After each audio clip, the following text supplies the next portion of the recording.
more than 3 years of crisis, of adversity, the man who led what he called the new frontier is gone. John Fitzgerald Kennedy, 35th President of the United States, is dead. Many words have been written and said about this man. Many more will be said and written in the days and years to come. But perhaps the most poignant words that can never be said are those that moved across the teletype machines 36 minutes after the hour of 2, the 22nd day of November. The message was a short one. JFK dead was all that it said. This is Les Griffith, ABC News.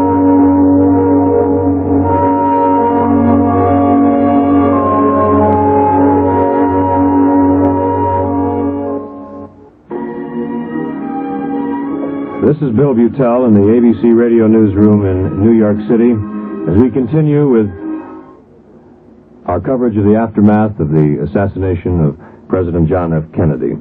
Here now by Dateline, we have a wrap-up of developments today from Washington, from Dallas, Texas, and from other points all around the world.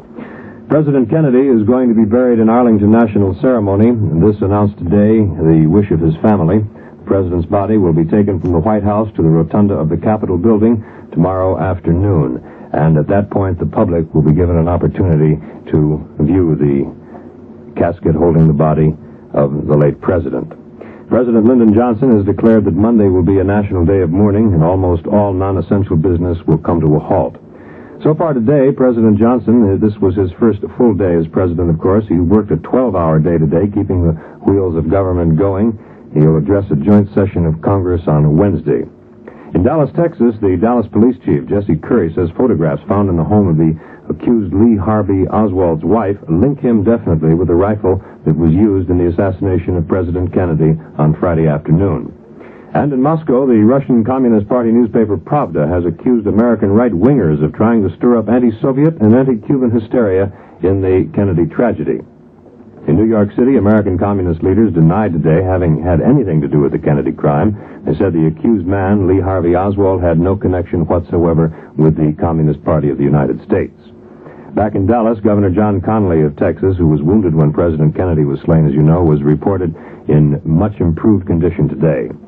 89-year-old former President Herbert Hoover announced in New York today that because of a recent illness that he suffered, he will not be able to go to Washington on Monday to pay his respects to President Kennedy. However, former President Truman, former President Eisenhower will both be there at the funeral on Monday. In St. Louis, leaders of a scheduled march for racial equality, scheduled for tomorrow in St. Louis, said the demonstration will be a memorial to President Kennedy. One of the most frantic spots in the country these last 2 days, of course, has been that police station in Dallas, Texas, that might go down in history as perhaps the most famous police station in the history of this country. ABC's Paul Good has been on the scene reporting events as they happened, reports you've been hearing regularly on ABC Radio. Here again now is Paul Good recounting the situation in Dallas this Saturday night and Sunday morning. It is night now at the Dallas City Courthouse.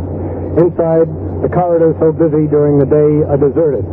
And perhaps Lee Harvey Oswald in his cell up on the 4th floor sleeps, if he can sleep tonight. Or perhaps he lies on his cot and thinks of his bitter protest made today to newsmen, in protest that he's being deprived of civil rights because he, accused of murdering a president, can't take a shower. This has been another busy day at the Dallas City Courthouse. It's been a day of important developments as police officials tighten the web of circumstantial evidence tighter and tighter around Oswald. He continues to proclaim his innocence. He shows some signs, perhaps, of cracking up under the strain. But police officials say they see no chance of an imminent confession. In all this long day, there's one thing that strikes me particularly. It's a figure, $12.78. Now, that's the price that police say Oswald paid to buy a gun from a mail-order house in Chicago. $12.78 to kill a president of the United States. $12.78 to write a black page in American history. $12.78 to bring grief and uncertainty to millions of Americans, to rock the world. In the course of this day, police announced that they have photographic evidence that both a rifle and a pistol, apparently used in the murders, belonged to Oswald. A picture of him carrying the rifle with the pistol slung on his hip. He was brought down to the third floor for interrogation a number of times today. And each time he came through, he seemed more voluble, more eager to talk to reporters. From time to time, there was an almost silly smirk on his face as he shouted his innocence, said that he meant no harm to anyone, had never done a violent action to anyone in his life. But the gathering evidence continues to belie this protestation of innocence. The gathering evidence seems to indicate clearly that for whatever reason, a political cause, communism perhaps, this seems the most likely explanation, Oswald did indeed assassinate President Kennedy, wound Governor Connolly, and kill a Dallas policeman. Tomorrow at 10 o'clock in the morning, he's scheduled to be moved from here to the county courthouse, there to await arraignment and, of course, eventual trial. Now, he says that he's not having adequate protection for his legal rights here in Dallas. He wants a certain New York lawyer who's defended many leftist causes.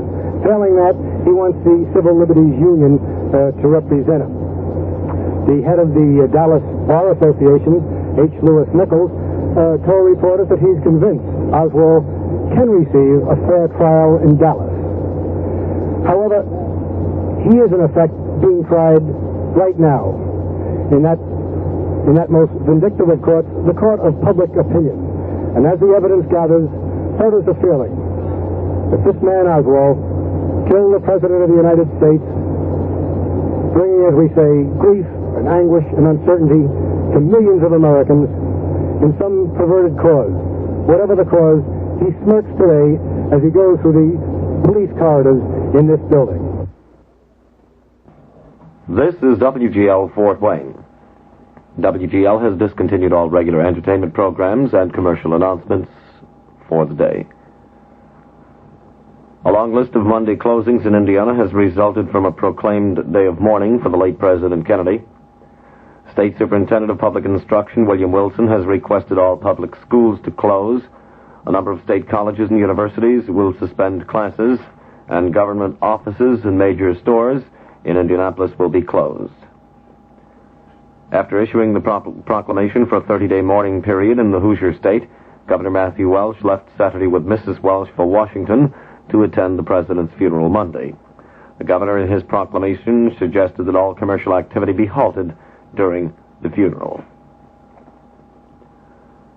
Here in Fort Wayne, all taverns, package stores, beer, wine, and liquor distributors will be closed on Monday.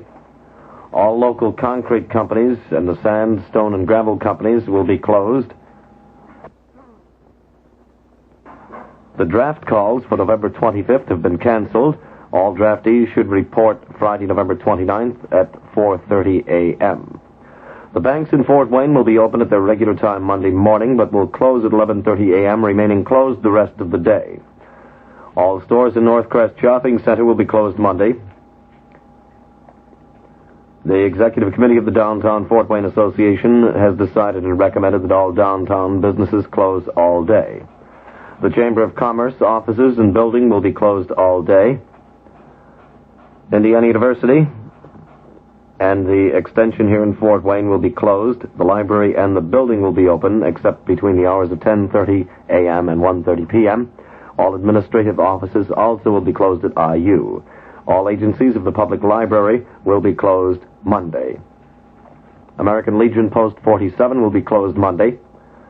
The Philharmonic Music Fest, scheduled for Sunday, tomorrow, November 24th, will be rescheduled Sunday, December 1st at 3 p.m.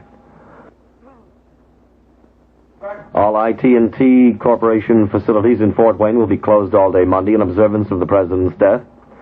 Kunkel Valve Company will not open until 1 p.m. Monday. The Christmas Craft Workshop, which was to be held at the Jefferson Recreation Center on Monday, will be held on Tuesday. All major union construction jobs will be closed down Monday. Members of the Building Trades Council affiliated unions are requested to observe this shutdown. There will be no postal service or postal deliveries on Monday. Post offices generally will be closed. However, the Postmaster General said he has authorized all postmasters to make available certain essential mail services to meet urgent community needs. No postal services will be available between noon and 1 p.m. Parkview Methodist School of Nursing, all formal classes are canceled Monday. However, students who have been assigned to duty in the hospital should report as scheduled. General telephone business offices will be closed from noon until 2 p.m. Monday. Only those employees essential in maintaining normal communication service will remain on duty during the 2-hour period. The meeting of the Board of Directors of the Fort Wayne Jewish Federation, scheduled for Monday night, has been postponed. A later date will be announced. Ravenscroft and Warner's Beauty Colleges will be closed all day Monday. The First Southern Baptist Church at State Street and Highway 30 at 9 a.m. Monday will hold a special prayer service for the Kennedy family. The public is invited. The Associated Churches of Fort Wayne will unite in a special service, Prayers for the Nation, Sunday evening at 7:30 at the First Presbyterian Church, Wane at Webster Street. The public is invited. First Christian Church on South Calhoun will be open from noon till 2 p.m. on Monday for prayer and meditation. Trinity Methodist Church will have 2 memorial services tomorrow morning at 8:30 and 10:45, and a candlelight communion at 6:45. Redeemer Lutheran Church will hold memorial services at noon on Monday. The Fort Wayne Hibernians will offer a memorial mass for the repose of the President's soul at 8 a.m. Monday at St. Patrick's Church on South Harrison Street. Memorial services for President Kennedy will be held Monday night at 7:30 p.m. at the Fairfield Avenue Church of the Nazarene, and also 7:30 Monday night at the Holy Trinity Lutheran Church in Harlan, Indiana. An organ recital scheduled in McMillan Chapel of the First Presbyterian Church for tomorrow evening has been postponed until Sunday, December 1st.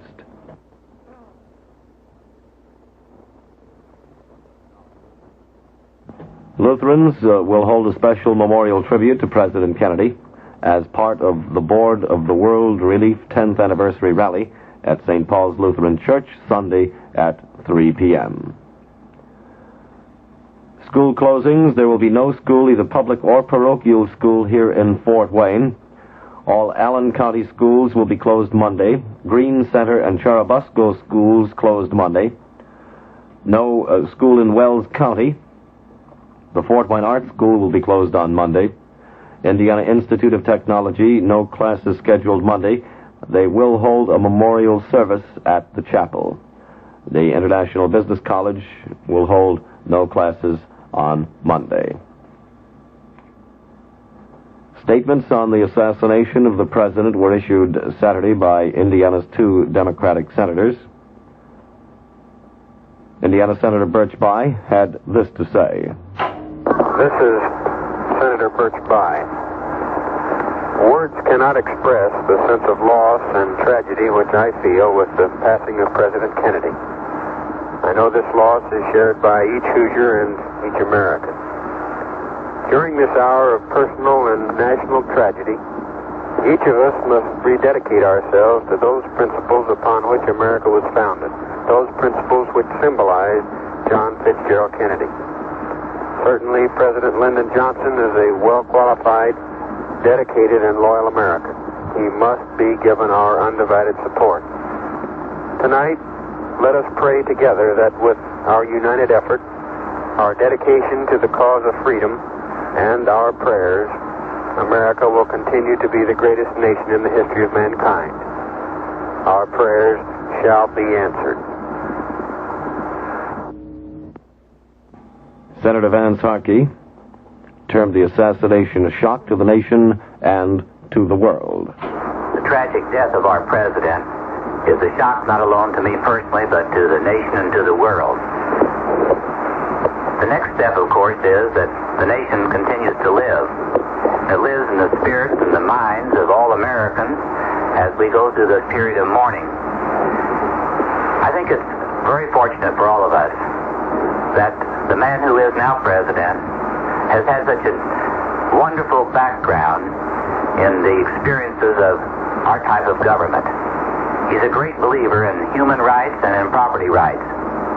He's an individual who has had the experience on the administrative side and the experience in the Congress. President Johnson was the first man that I had as leader in the United States Senate. I was always amazed at his ability to understand that there could be differences of opinion which could still be crossed as far as the future was concerned. We all know about his background, that he's experienced his own share of troubles, of hardships, as well as success. To me, these are going to be wonderful items to help carry forward the program which President Kennedy had started, one which was dedicated toward world peace and toward making it a better place for all mankind to live in this world. We all have our prayers with the new president, and I'm sure that the nation will respond. They'll respond in the true spirit of Americanism. That is, no matter how much our hearts may feel full at the moment, that we are still going to continue the gallant fight for the future. And I'm sure that we will join with President Johnson in this fight for the future of all mankind. The Indianapolis Lodge of the Fraternal Order of Police has initiated a campaign to raise funds for survivors of a Dallas officer killed in the hunt for President Kennedy's slayer. The Lodge president, Sergeant Raymond Stratton, said his group started the fund with $100, and another $100 was added by the Indiana Lodge. The slain policeman, J.D. Tippett, left a wife and 3 children. Arizona's Republican Senator Barry Goldwater attended his mother-in-law's funeral in Muncie Saturday, then left for Washington to pay his final respects to slain President Kennedy, a man he described as so understanding. Goldwater recalled that he and Kennedy, as a senator, often violently disagreed, but that each understood the other's viewpoint and they remained friends. Clearing and colder tonight, Sunday sunny and warmer. Fair and not so cold Sunday night, Monday mostly sunny and warmer. Light and variable winds, 5 to 10 miles per hour. Low tonight expected near 23, the high Sunday 42. Low Sunday night 27, the high Monday 47. Right now it's a clear 27 degrees. The humidity is 88%. Winds from the west-southwest at 5 miles per hour. The barometric pressure is 30.23, and it's unsteady. This is WGL Fort Wayne. WGL has discontinued all regular entertainment programs and commercial announcements for today.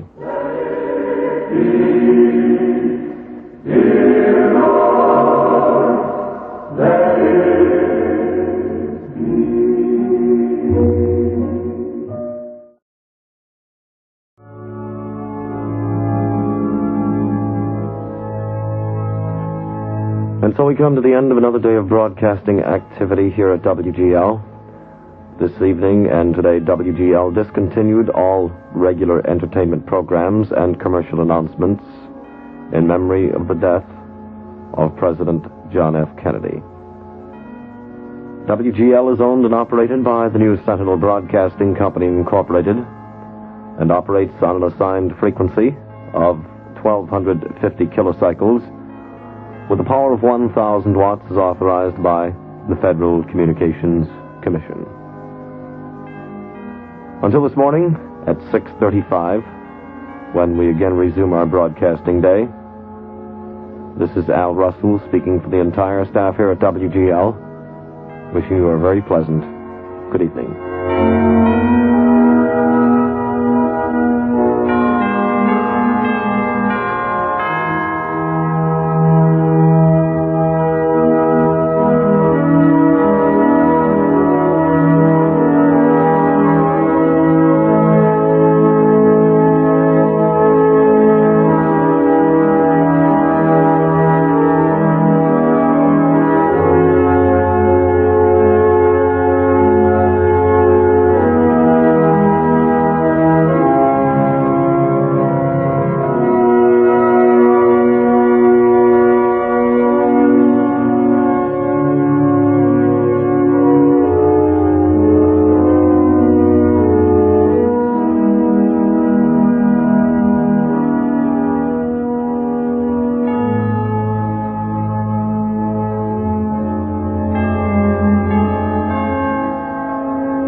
as if people have brought their children and watched this sad sight to say, son, you're watching history now. Remember it.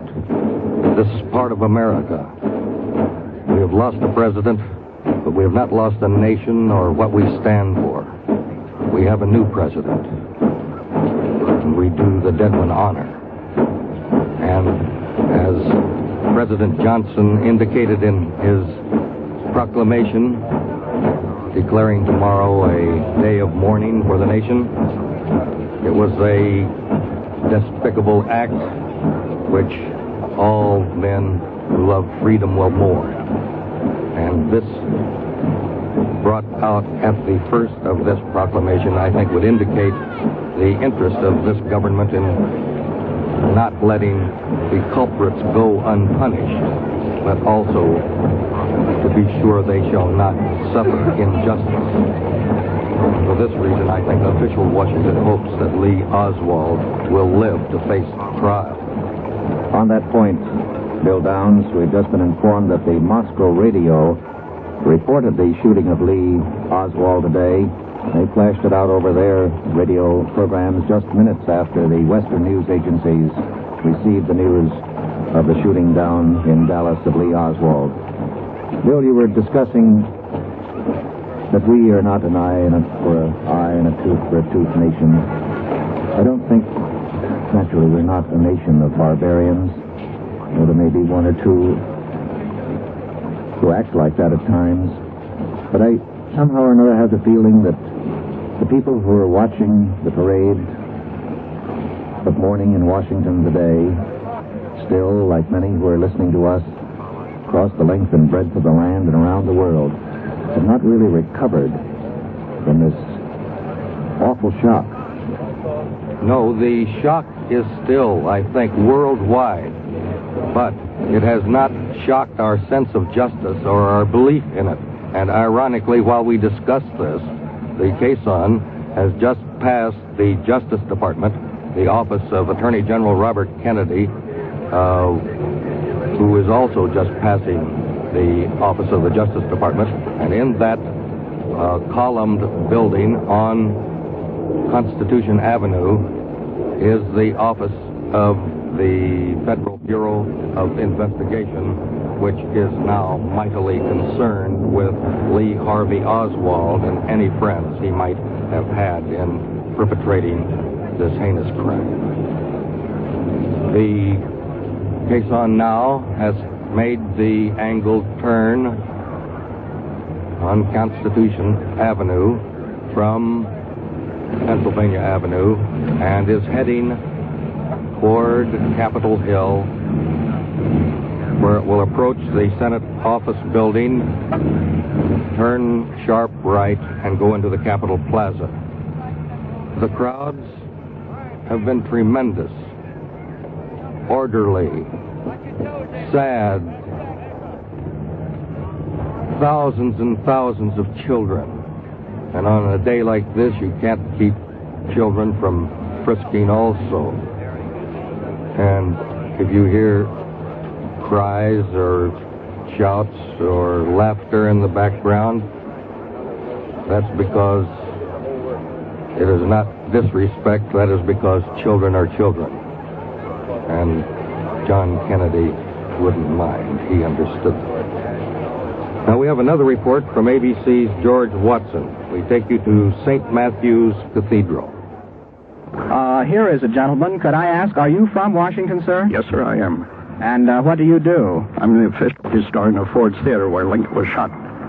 That's quite a coincidence, sir. Are you here this morning? Are you a member of the congregation, or are you just passing by? Well, I sing second bass in St. Matthew's Cathedral Choir here. So you are a member of the congregation and the choir of the cathedral here, and also the historian of Ford's Theater in Washington, where President Lincoln was shot and killed almost a century ago. That's correct. Could you tell us something, sir, of your feelings, knowing the details historically of President Lincoln's assassination and now President John F. Kennedy's? How do they compare in your mind, or what are your feelings? Well, that is quite a question to answer right at this particular moment, but I, in particular, because of my association with the Lincoln assassination story, have believed that I feel particularly outraged at this crime, not only against the President and the United States, but against all humanity. And the similarity between Lincoln's assassination and the assassination of President Kennedy is this: that they knew in advance at Ford's Theater that the keepers and the locks to the doors to the presidential box were broken. They had been broken for almost a month, yet no one had taken the trouble to have them repaired, and thus the assassin was able to sneak into the box and assassinate the president. Now, in this particular case, my feelings have been, because at one time I used to be an intelligence investigator, was this: that certainly the man who was interviewed just a week before the assassination of the president certainly should have been under surveillance, particularly in view of the fact that he wrote this letter to Connally saying that he would take any and all means at his disposal to right this so-called wrong. Yes, sir, that is very interesting. What is your name, sir? I'm Dr. George J. Olszewski. I'm with the National Park Service. We've been speaking with Dr. George J. Olszewski, who is with the National Park Service and is the historian at Ford's Theater, where President Abraham Lincoln was assassinated. The caisson now is heading up Capitol Hill, only a few blocks from the Capitol and the rotunda where it will lie in state for the public to view. Just before noon, several hundred students from Guadalajara College for the Deaf marched together along Maryland Avenue and up to East Capitol Street to join the long line of those waiting to go into that rotunda and say goodbye to John Kennedy. They spoke to one another, these Guadalajara students who you see around Washington quite often. They spoke to one another, of course, in sign language. And another characteristic of this crowd is that it's politeness. The occasion is not the same, of course, but during the big march, Civil Rights March on Washington, there was a similar kind of politeness, with people saying, "Excuse me, pardon me," nobody shoving, everyone being very careful of the other, because this is an example of the mortality of man.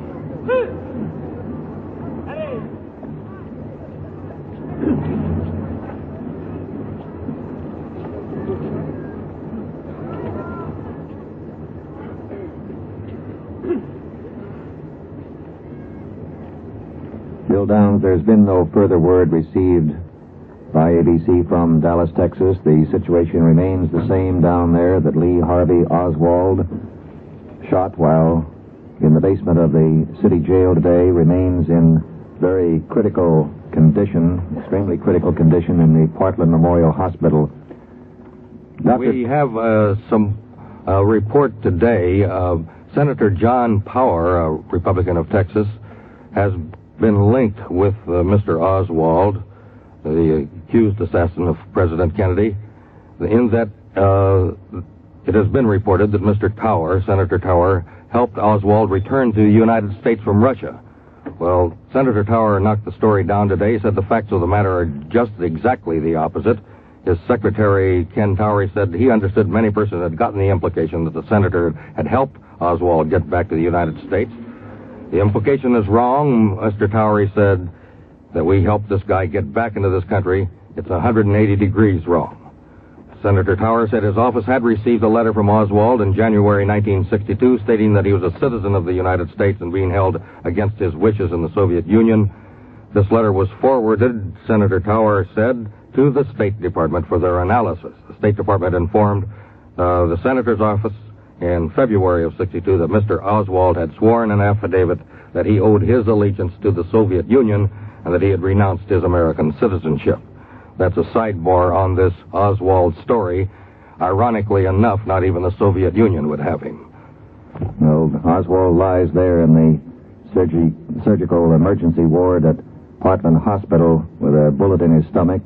Dr. Tom Shires, the chief of surgery at the hospital, says he may be there for some 4 hours. There are 12 doctors that are attending him at the present time.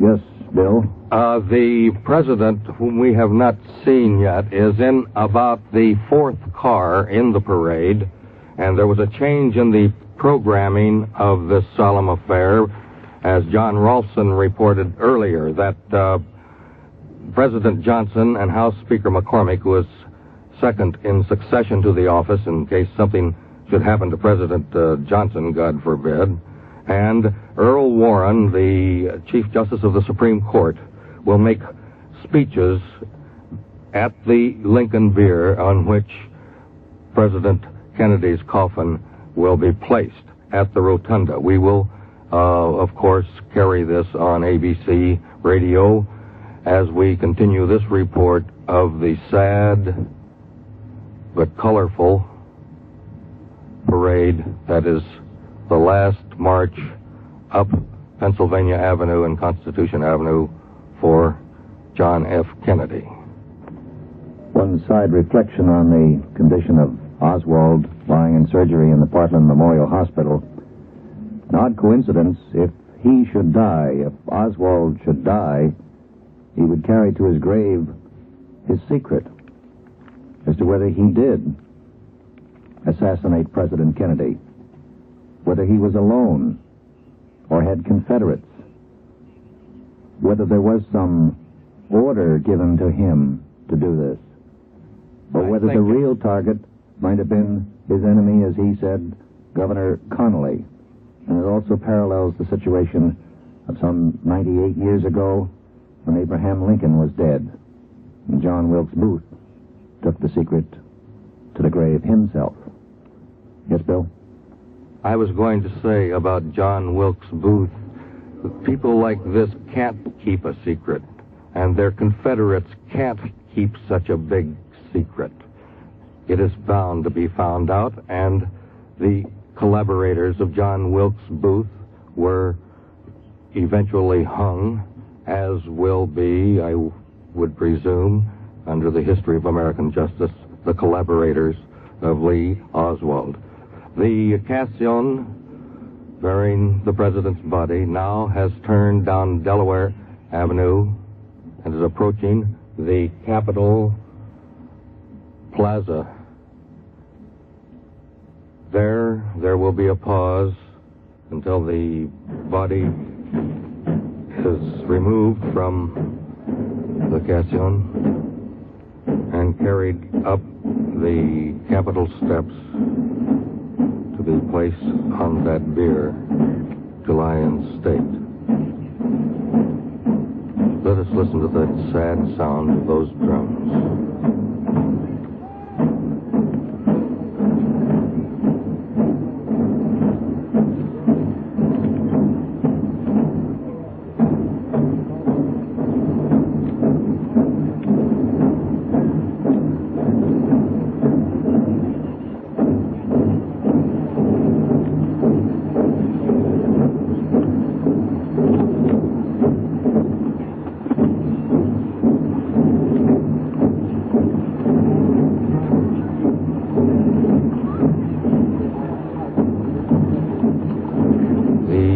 Around the Capitol Plaza comes to attention and to salute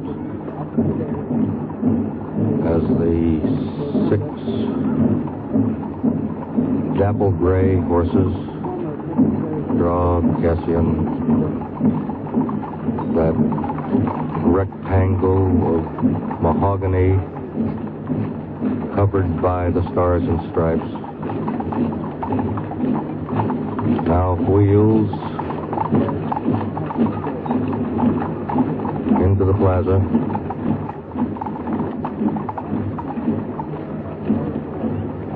The Cassian comes to a halt. The honor guard with the president's flag wheels around to make an aisle.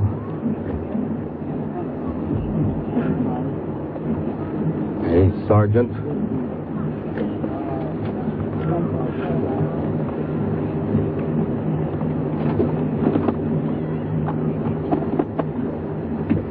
takes the straps from around the casket The symbolic dark horse carrying the saber, still fractious. The animal wondering what is going on. John Ralston is on the scene at the Capitol. Let us switch to John Ralston. The caisson has now stopped on the Capitol Plaza directly in front of the east steps of the Capitol. The two units which led the cortege here have marched on across the plaza and off down Independence Avenue. That is, the drummers with their muffled and black draped drums, and the special unit of Navy personnel which followed them. The Navy, the honorary pallbearers, Navy personnel because of John Kennedy's own service in the Navy. The Capitol Plaza, the paved part, is itself bare at this moment in order that the cortege may stop and become organized for the ceremony. Just beyond the plaza, on the grass of the Capitol Park, and in fact all over the grounds of the Capitol, there are many thousands of people waiting. This is the public's day to view the president, and they have been here since dawn. And now, the ruffles and flourishes, the beginning of a 21-gun salute.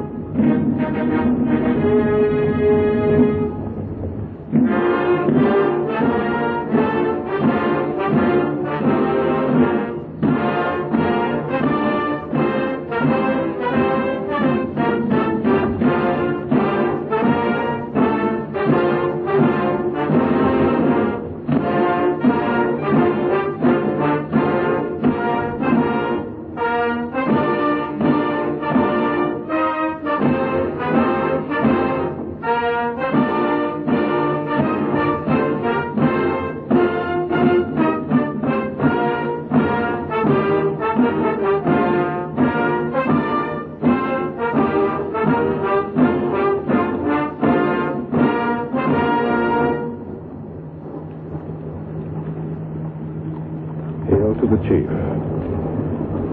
And in a moment, the band will begin a hymn, at which time the casket of the president will be lifted off the caisson and taken up the Capitol steps into the great rotunda. I'm just inside the rotunda now, where several hundred people have gathered. The members of the diplomatic corps, members of the Senate and House, the cabinet, justices of the Supreme Court. In this great round room between the House and Senate wings of the Capitol, there is and now the hymn which signals the lifting of the casket.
body of the president being borne into the rotunda of the Capitol. Here in the center of a room is the simple catafalque or platform made of wood for Abraham Lincoln to lie in state under this great Capitol dome.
Mrs. Kennedy and her two children have now entered the rotunda. The honorary guard of pallbearers are now placing the casket center directly under the dome. And young John, who will be 3 tomorrow, is looking up at this immense dome site.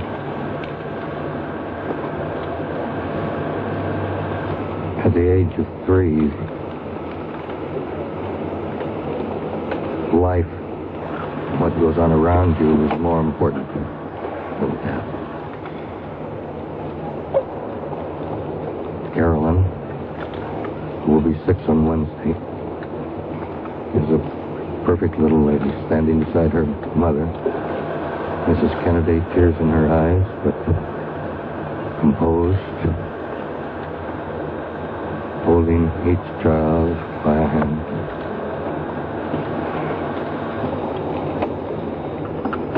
As one of the rougher photographers observed when we saw her get off that plane the other night, only a few hours after her husband had been assassinated, walk with great composure to the hearse and climb in to sit with the coffin. This photographer said, "Gentlemen, there goes a lady with courage."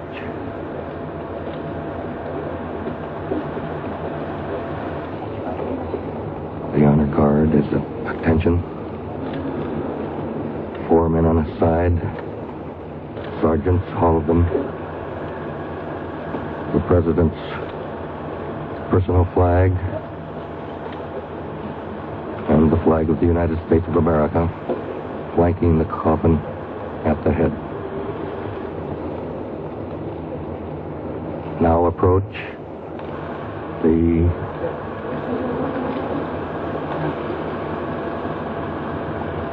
permanent guard, or the rotunda guard, men bearing highly polished rifles with fixed bayonets.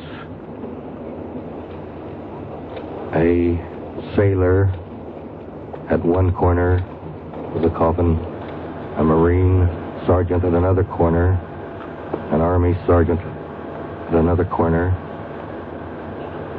an Air Force sergeant at another corner. The guard, their deceased commander-in-chief, in shifts that will be changed regularly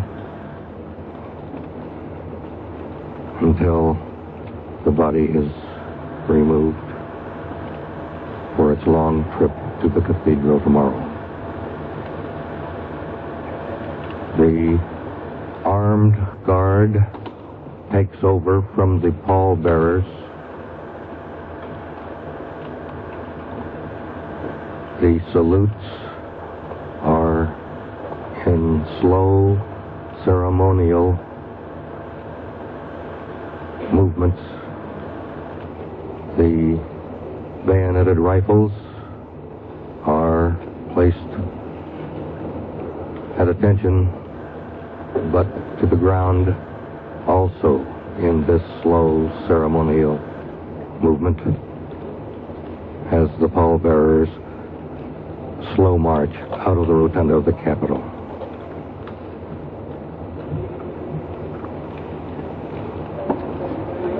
Commanding the four-man armed guard is, I believe, an Army lieutenant. It was no longer. So, he took a ring from her finger and placed it in his hand. There was a witness, a man, neither young nor old, but a witness full of an old man's wisdom and a child. I must interrupt the proceedings in the Capitol Hill Rotunda. We have received word Lee Harvey Oswald is dead. 48 hours and 2 minutes after President Kennedy was assassinated. Oswald is dead. Let us return now to the Capitol Hill and the ceremonies placing President Kennedy's body on public view.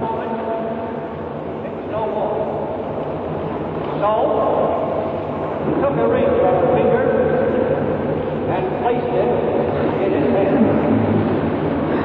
There was a little boy and a little girl. This is the voice of Senate Majority Leader Mike Mansfield, Democrat of Montana. I think, and this we were not warned in advance would happen. He is reading the lesson. And gave much, and out of the giving and the asking, woe for the book, what was not broken in life, and in a moment, it was no more. So, took a ring from her finger, placed it in his hand, kissed him, closed the lid of the coffin. The peace of each of us died at that moment. Yet in death, he gave of himself to us. He gave us of a footmark from which the laughter came. He gave us of a profound whip from which a great leadership emerged. He gave us of a kindness and a strength fused into the human courage to seek peace without fear. He gave us of his love that we too in turn might give. He gave that we might give of ourselves, that we might give to one another until there would be no room at all for the bigotry, the hatred, the prejudice, and the arrogance which converge in that moment of horror to strike it down. In leaving us these gifts, John Fitzgerald Kennedy, President of the United States, leaves with us. Will we take them, Mr. President? Will we have now the sense and the responsibility and the courage to take it? I pray to God that we shall, and under God we will.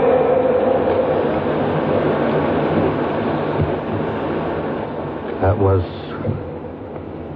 Majority Leader Mike Mansfield of Montana speaking ironically at the same moment it was announced the president's assassin had himself been assassinated.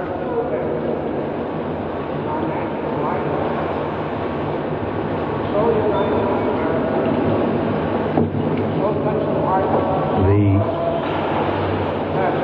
acoustics in this immense building make it difficult to hear, but this is Chief Justice Earl Warren of the United States Supreme Court.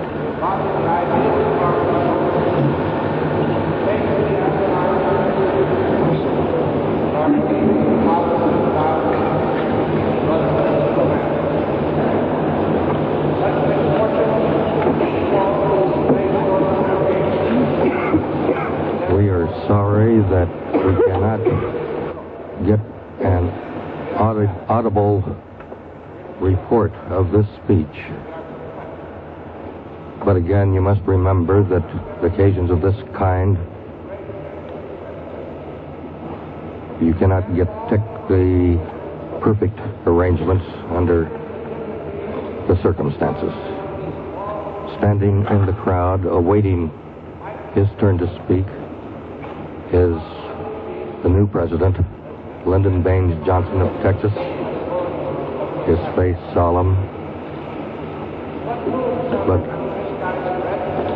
looking much more rested and calm and sure of himself than the other night when he stepped off that plane after the Dallas tragedy. The president's brother, Robert Kennedy, Attorney General of the United States, is standing almost at attention as the Chief Justice makes his speech. Let's see if we can now, if the audio has been improved, see if we can pick up some of these words.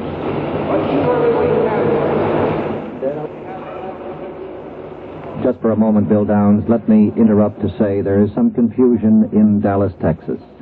A report now says from Portland Hospital that Lee Harvey Oswald's heart has stopped. It is arrested. They are the doctors trying to keep him alive with open heart massage. As with the man that he is accused of assassinating, there were conflicting reports that reached us. There is a confliction of reports on Lee Harvey Oswald. The latest report indicates the movement of his heart has been arrested. The doctors are using open heart massage in an attempt to keep him alive in the Portland Hospital. Bill Downs, back to you. I am sorry, the words of the Chief Justice Earl Warren of the Supreme Court cannot be picked up. I think we have had trouble with that microphone that was placed probably at the last minute, in last-minute arrangements on the lectern on which the Chief Justice has his speech. The crowd of dignitaries who accompanied Mrs. Kennedy and the official family to this solemn occasion under the dome of the United States Capitol is standing quietly. Mrs. Kennedy holding John with one hand, Carolyn with the other. Her sister, Princess Lee Radziwill, flew in from London last night to be with her.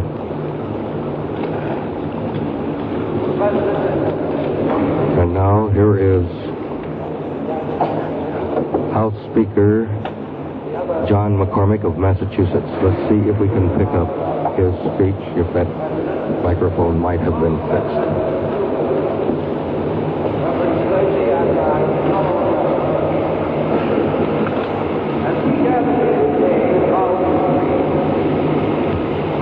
I'm sorry, the words of the gentleman from Massachusetts, a political enemy, incidentally, as the term might be put, of the Kennedy family, yet a personal friend of the Kennedys. John McCormick is a good fighting Irish politician,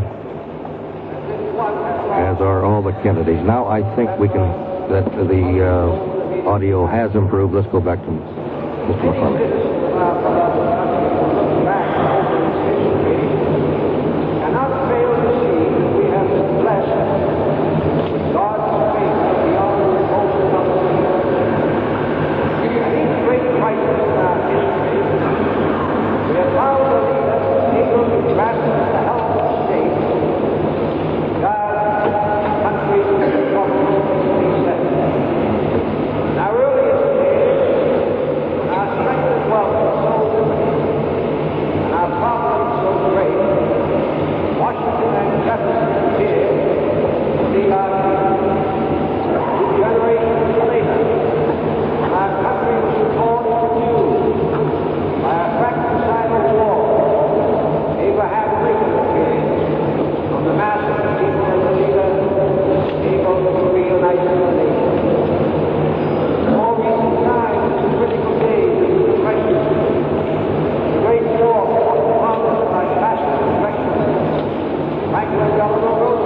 predecessors had so carefully built and which a free, liberty-loving world wanted, once again, a strong and courageous man appeared ready to lead us.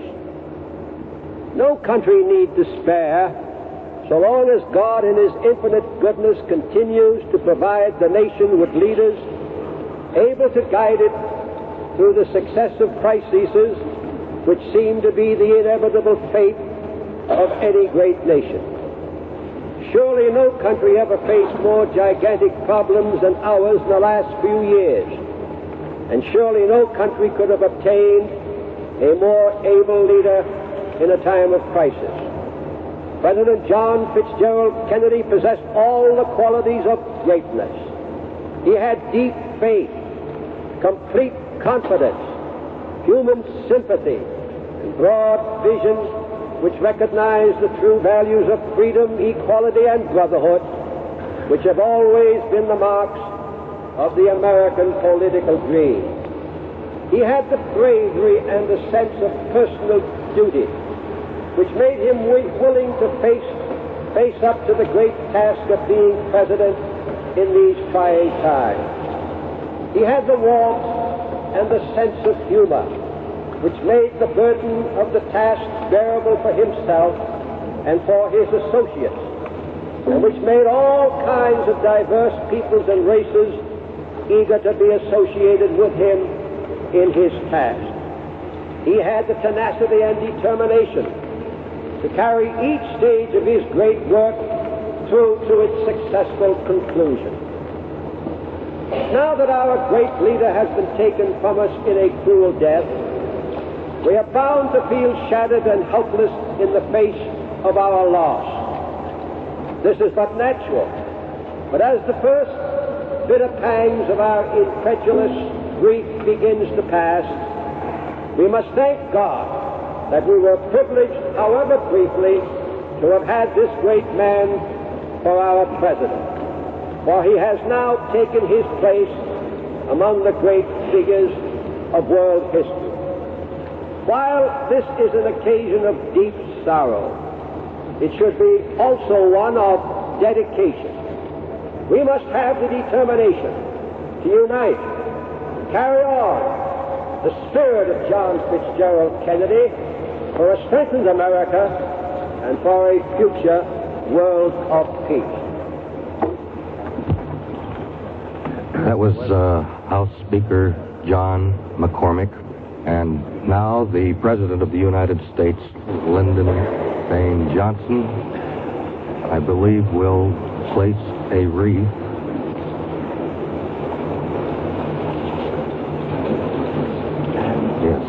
The President is slowly walking as an Army lieutenant carries a wreath of roses, lilies, carnations, the only floral tribute that will be allowed. The President stands before the wreath, bows his head in silent prayer, turns, and walks slowly away.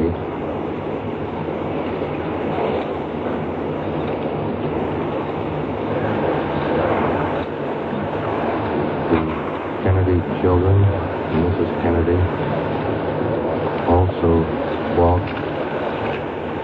Kneel. Carolyn and Mrs. Kennedy kneel beside the coffin. Mrs. Kennedy leans over, kisses the flag, and it's a touching moment. And now she and Carolyn are walking away. A friend has taken care of John, who is watching the ceremonies.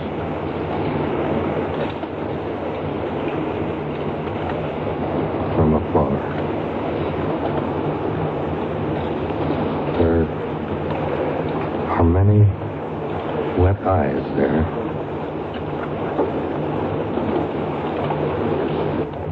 Mike Mansfield pulled a handkerchief from his pocket and ashamedly wipe tears away. Yes. Apparently, there will not be a speech by the President of the United States, Mrs. Kennedy, and members of the Kennedy family now are walking out of the rotunda.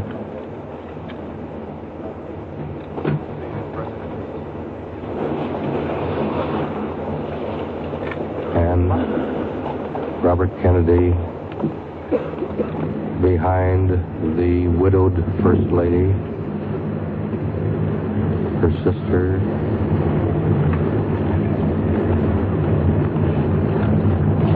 John now has joined her mother and is stumbling a bit down the steps. He's carrying a tiny American flag on which I believe is a scrap of crepe.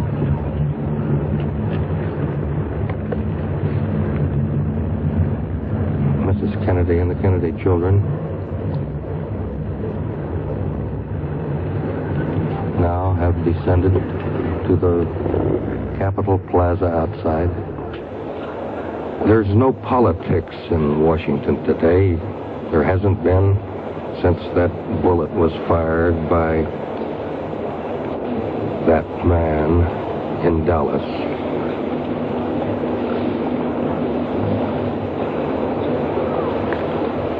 Don Gardner, what's the latest word on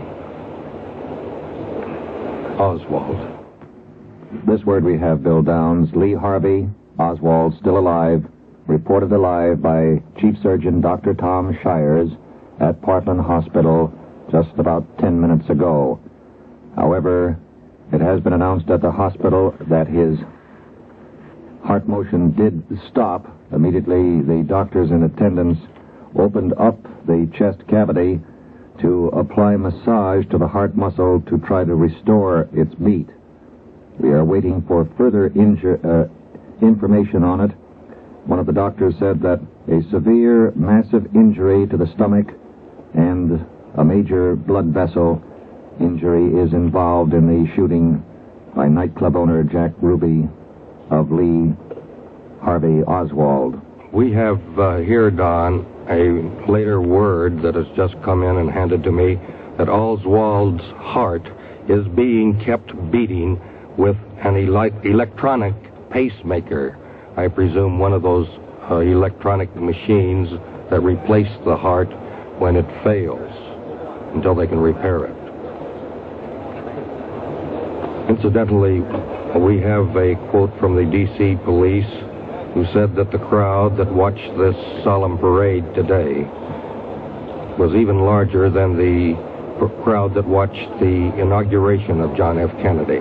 A police official estimated the crowd on Capitol Plaza itself at 35,000, many of whom had waited since early this morning. And we have a flash here that Oswald is dead.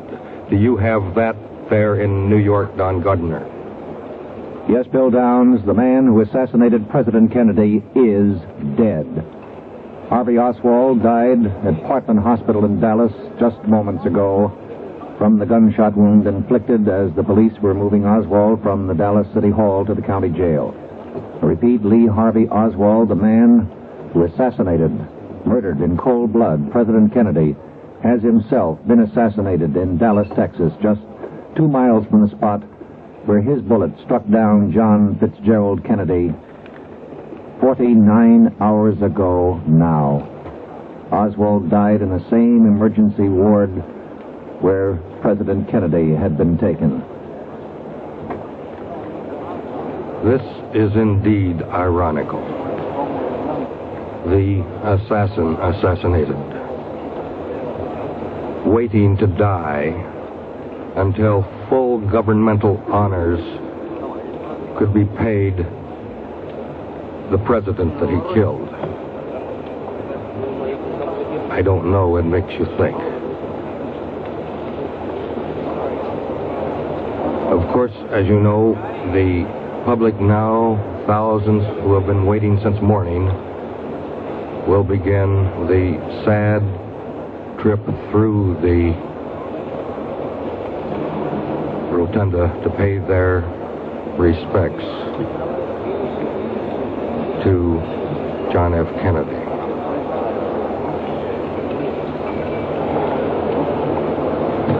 Mrs. Jacqueline Kennedy, incidentally, has one more ordeal in connection with the death of her husband. Tomorrow she will walk behind the casket of her slain husband in a funeral procession from the White House to a cathedral about a half-mile away. This was announced by the White House. President Johnson, foreign chiefs of state, former presidents Eisenhower and Truman, and other dignitaries will walk behind Mrs. Kennedy, and the president's brother, Attorney General Robert F. Kennedy. The solemn funeral march will form at the White House after the casket is carried on a horse-drawn caisson and arrives in procession from the Capitol, where it is lain in state. The procession will be preceded by military formations with muffled drums, as today, and with the widow and other mourners in limousines behind the caisson. This, I believe, is unprecedented in United States history. We have, and then after the funeral, of course, it has been announced the site of President Kennedy's grave is in Arlington National Cemetery. And for that story, here is Ted Koppel, who has just returned from the National Cemetery. The President's former fellow citizens are waiting outside the Capitol Rotunda. Preparations are being made right now at Arlington National Cemetery. The President will be buried on a sloping hill at the foot of the Custis Lee Mansion, where well over 100 years ago Robert E. Lee made his home. The grave will be in a direct line with the memorial bridge that crosses the Potomac River, and standing on the brow of the hill that is flanked on both sides by the graves of countless American soldiers, there is an unobstructed view of the Lincoln Memorial. For a good part of the morning, soldiers from the 2nd Army Corps of Engineers, representatives from the Defense Department, the Secret Service, and the White House stood around the site and made the final plans before the digging begins. Then, at shortly after noon, Army engineers began erecting a canvas shield around the grave site, a shield that will be left there until the grave is ready. This is Ted Koppel, ABC, Washington. Thank you, Ted. I understand that by the closest graves to the burial site of President Kennedy is the grave of Samuel Marcus Butler, an Air Force major who died in 1957 at 60 years of age. That's about 40 yards away to the north. And the grave of 25-year-old Captain James Ruddell Jr.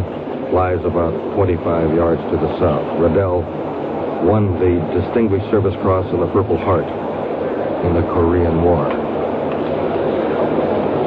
Do you have, Don, any more information from Dallas, or perhaps could we switch down there and find out what's going on? We have this information that Lee Oswald is dead. The man charged with President Kennedy's murder, the victim of an assassin's bullet in the county jail today. He died in the same hospital as President Kennedy passed away in. He was in emergency room number 2, next, just 10 or 12 feet away from emergency room number 1, where the President passed away. In the city jail downstairs in the basement, one of the policemen said that he spotted the man that's now charged with shooting Lee Oswald, Jack Ruby. He said he spotted him. He knew what he was going to do. He shouted at him. He tried to reach over to him, but he couldn't get to him. The policeman said he rushed right up to Oswald, and Ruby had rushed right up to Oswald, put the gun flat against him, and the policeman said he saw the flash of fire. Don, we have more news now from the White House, and we'll come back to you, but now let's go to Irv Chapman, ABC News at the White House.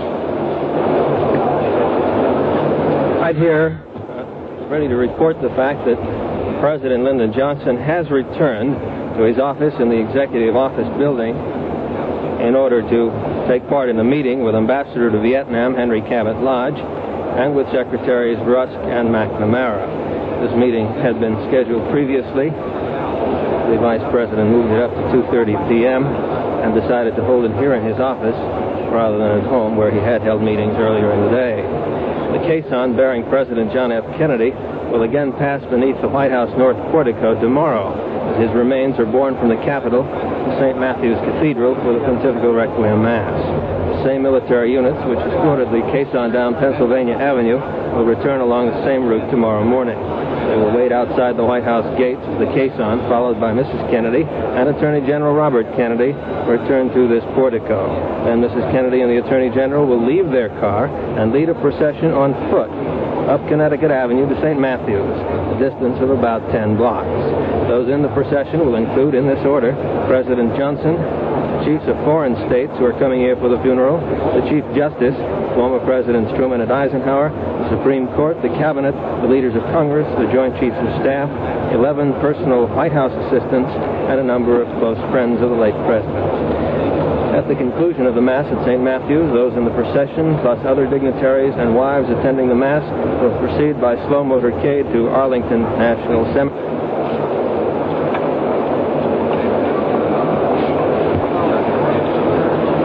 We have lost our signal from Irv Chapman at the White House, but Mrs. Kennedy and the children now are returning there. There has been no word of where Mrs. Kennedy will take the children after the funeral tomorrow, nor when the new administration and the Johnson family will move in. President Johnson, as you know, is conducting the nation's business from his old suite of the vice presidential suite, it's called, across the Executive Avenue from the White House in the Executive Office building, where he is now returning. More flowers are now being placed around the casket in the rotunda of the Capitol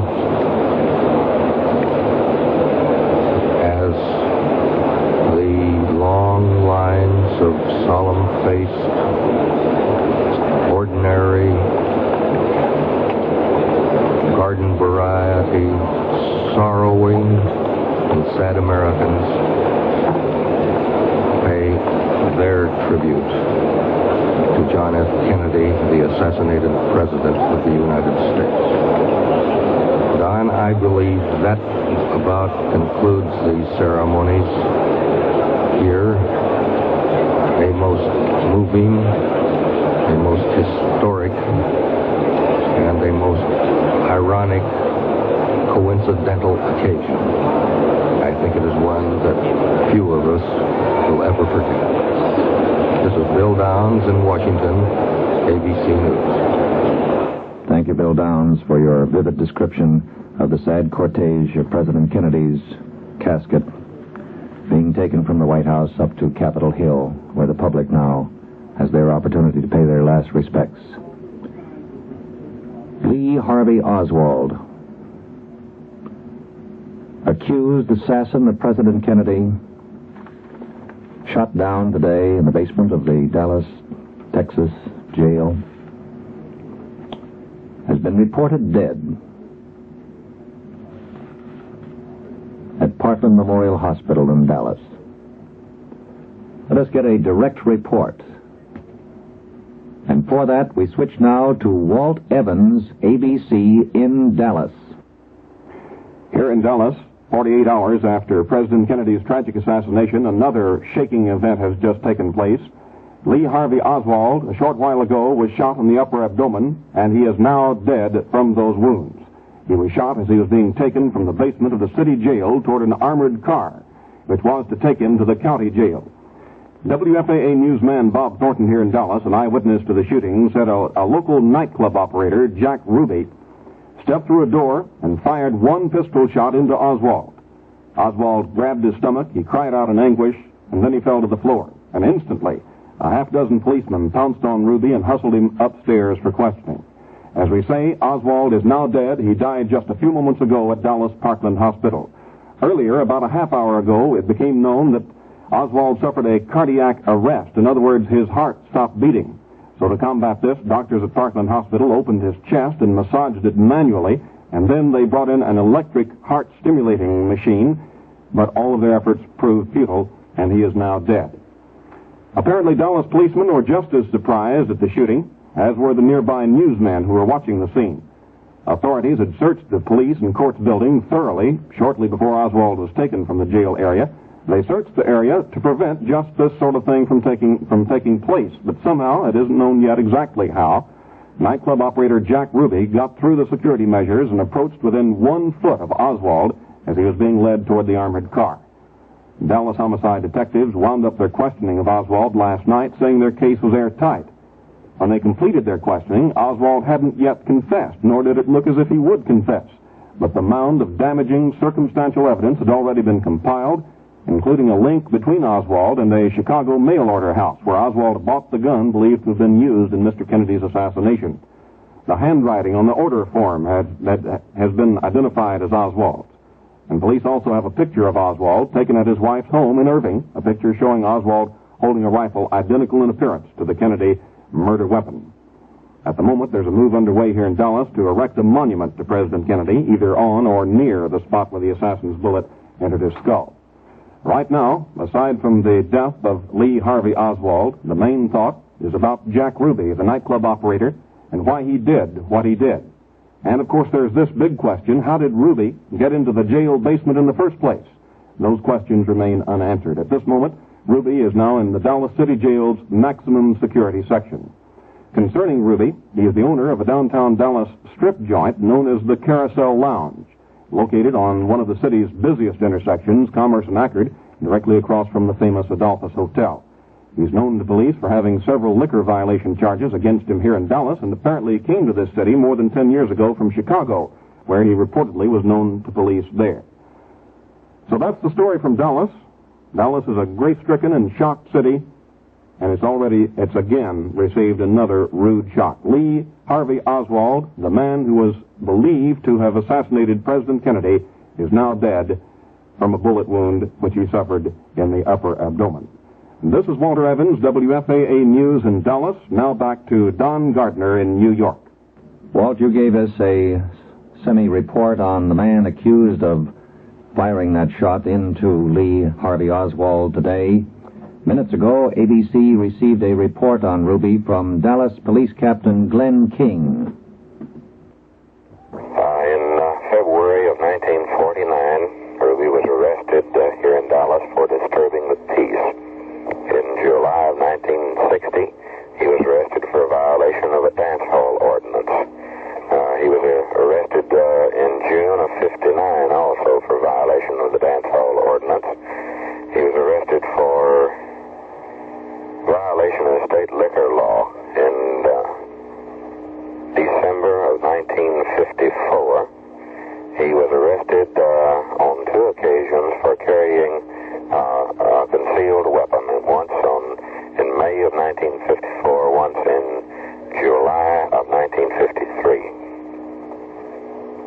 We do not have available to us now the dispositions of these arrests. The police department is, of course, investigating the shooting of Oswald. Motivation and all of these things, of course, will be checked into.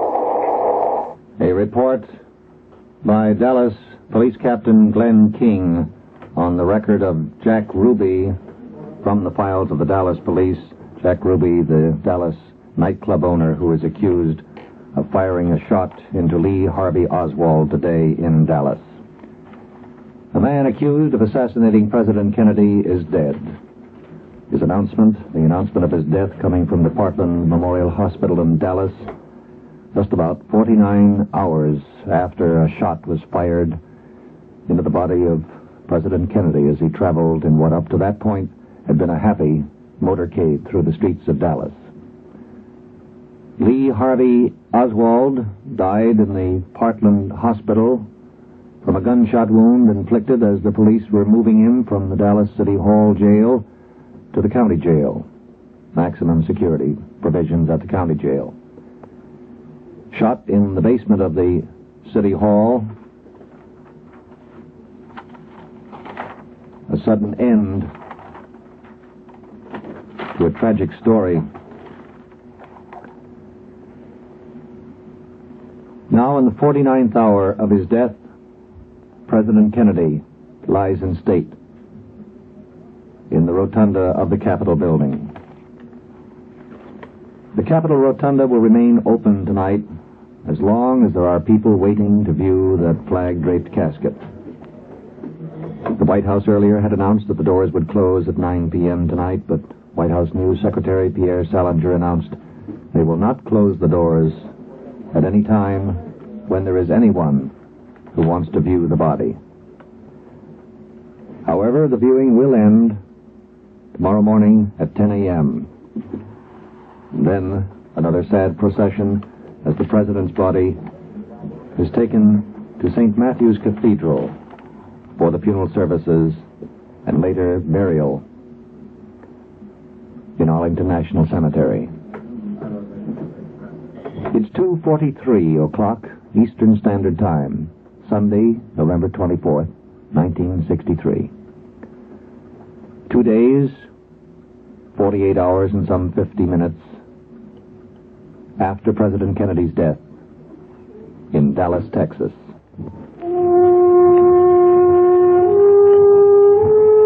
John Kennedy is dead.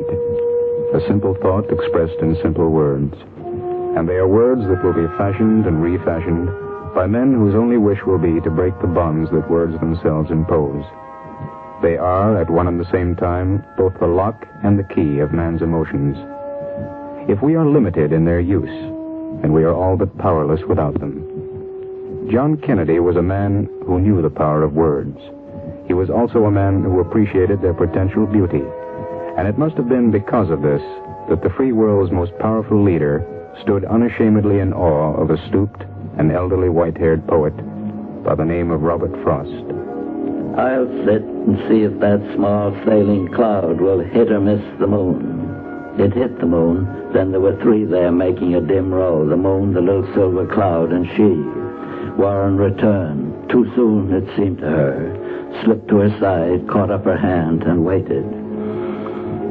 Warren, she questioned. Dead was all he answered. The old poet who wrote so poignantly of the death of a hired man might have found the words, but he too is dead.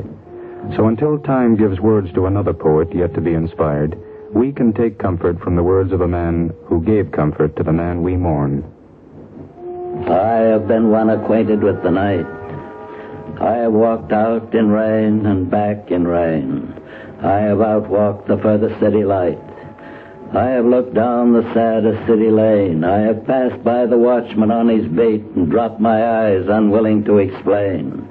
I have stood still and stopped the sound of feet when far away an interrupted cry came over houses from another street, but not to call me back or say goodbye.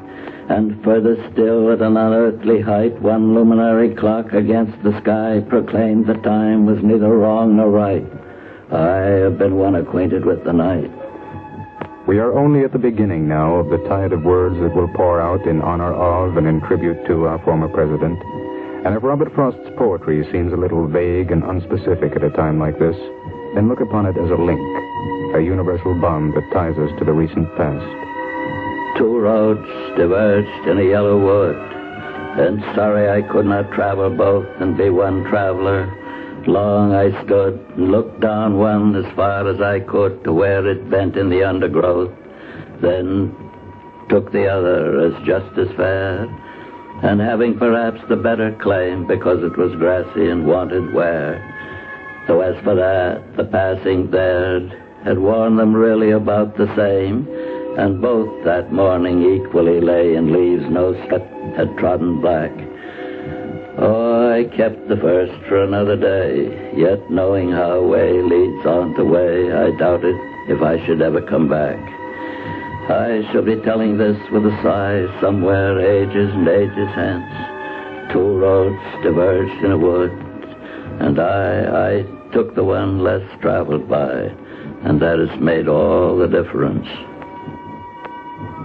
This is Ted Koppel, ABC, New York.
The mother and brother of President Kennedy attended Mass at Hyannis, Massachusetts today and heard a priest say, "Americans should be thankful for the great men that God has given us."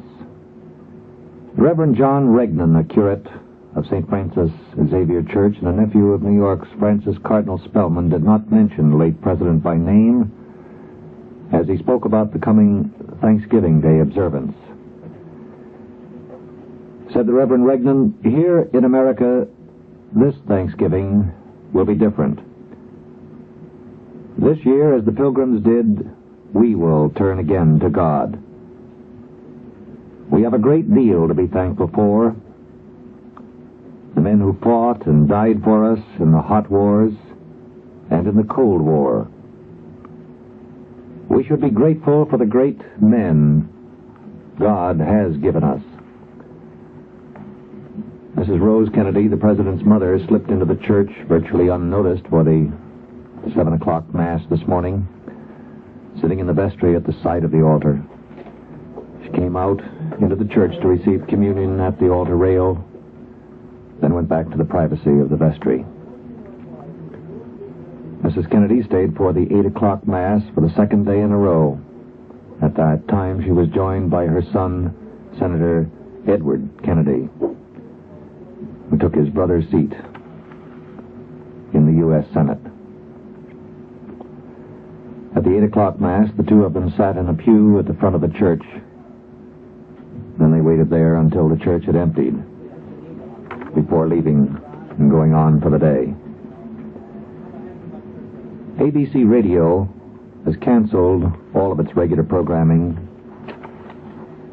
remaining on the air until 2 a.m. tonight again, to bring you all of the information, the sadness and the drama of the events that have befallen this country since Friday. We will again continue our uninterrupted news coverage beginning tomorrow morning at 6 a.m. Tomorrow we will have descriptions of the removal of the president's casket from the Capitol as it makes its way to St. Matthew's Church in Washington for the funeral service, and later burial across the river in Arlington National Cemetery. And the mourners continue to file, sadly, in all parts of the world. This was the case in West Berlin. ABC's Ben Lacey reports. West Berliners by the tens of thousands filed into United States headquarters in Berlin today to solemnly sign rosters of condolence on the death of President Kennedy. Long lines of mourners waited in the gray and chilly afternoon to pay their respects to the man many of them still cannot convince themselves is dead. The Berliners and citizens throughout West Germany attended church services in memory of the president. This afternoon, thousands gathered in front of the West Berlin City Hall, as they have for 3 days in a row, to watch American soldiers and German workmen erect platforms for tomorrow's memorial gathering for Mr. Kennedy. Above the platform where the late president spoke to the throng so dramatically last June is a huge photograph of Mr. Kennedy rimmed in black. It shows him smiling, the wind whipping his hair as it did that afternoon when he thrilled the people of this city by declaring, "I am a Berliner." Tomorrow, City Hall Square, known as Rudolf Wilderplatz, will change its name to Kennedy Platz. This is the best way Berlin knows of honoring the late president. Tomorrow, the American military garrison here will also mark the president's death with an official day of mourning. There will be memorial services and a 50-gun salute. Before boarding a plane for Washington today, Mayor Willie Brandt said, "A man is dead, but his aims will not die. His ideas cannot be shot down." West German Chancellor Erhard, President Lübke, and Foreign Minister Schroeder also left from Bonn today to attend the president's funeral. Ben Lacey, ABC, Berlin. Turning a little further south than from where Ben Lacey reports, let's go to Geneva, Switzerland. ABC's Don McAuliffe reports.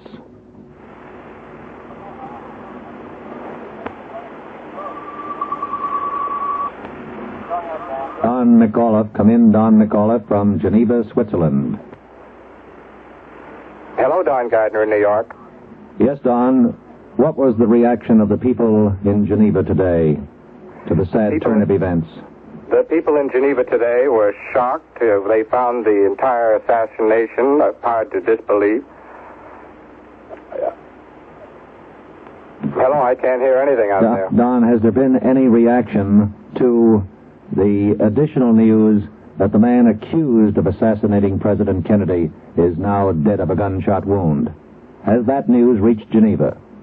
No, that news hasn't reached here yet. Well, Lee Harvey Oswald, who is accused of murdering President Kennedy on Friday, today himself, as he was about to be transferred from the city jail at Dallas, was the victim of a gunshot wound by a Dallas resident. Oswald was taken to the hospital. He died there later, some 49 hours after the attack was made on President Kennedy. But tell us more about the observations on President Kennedy's death of the citizens of Geneva. The first reaction was one of disbelief. The Swiss were shocked. Although they are a neutral nation, they have never been neutral regarding their sincere affection and very high esteem for John Kennedy. There were no official observations here in Switzerland, although a parade was canceled that was scheduled in the capital of Bern for tomorrow. High Swiss officials are, of course, flying to New York for the funeral. Who will be representative of the Swiss nation, Dan McAuliffe, when they come to Washington? The foreign minister, Mr. Wallen, will represent Switzerland. Thank you, Dan McAuliffe, reporting from Geneva, Switzerland.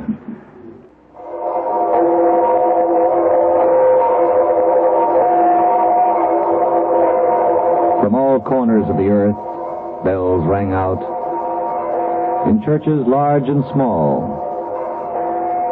From Rome, the seat of the late president's religion, the Vatican bells rang out. The doors of churches of our nation are all open, symbolic of the opening of the hearts of Americans everywhere at the loss of President Kennedy. Those who profess the Roman Catholic faith of the late president attended Mass. But the sorrow of the nation was expressed in all churches and synagogues, not of Mr. Kennedy's faith. Congregations gathered in every manner of house of worship. Here in New York City, these ranged from the so-called society churches of Manhattan's Park Avenue, luxury neighborhoods, to those more run-down neighborhoods where worshipers gathered in converted stores.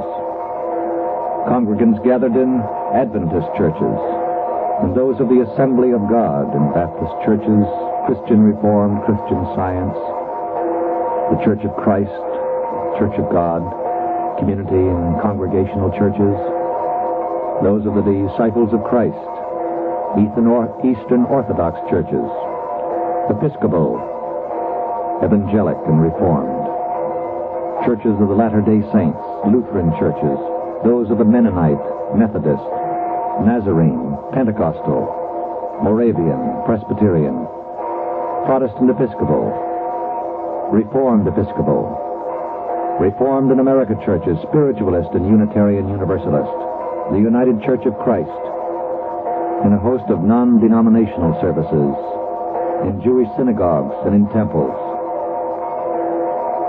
And those who say they profess no faith bowed their heads under the temple of the sky and their conscience. A day of mourning nationwide, worldwide, and the sound of the tolling bells. The late President John F. Kennedy now lies in state under the dome of the Capitol. Slowly, silently, with bowed heads, the public comes to view. They pass in single, mute file. One column to the right, one column to the left.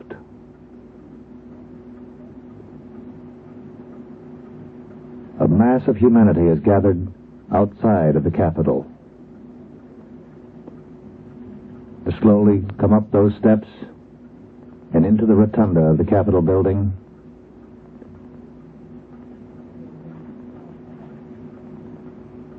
Some wipe their eyes. Some look with amazement. Some take a quick look and turn away.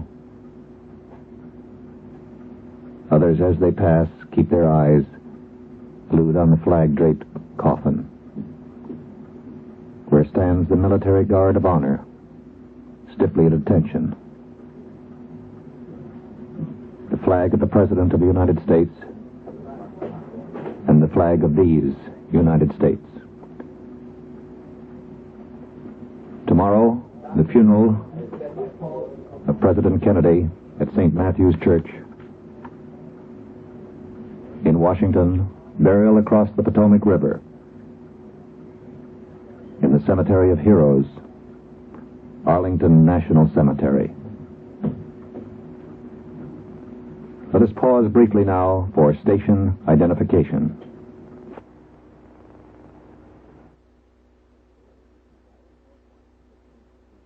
WGL, Fort Wayne. A special broadcast of the Hour of Decision with Dr. Billy Graham. This is Billy Graham. Today's broadcast of the Hour of Decision will be in keeping with the events of the last few hours. It is our prayer that as the nation mourns the tragic death of our young president, that this may be for you an hour of decision.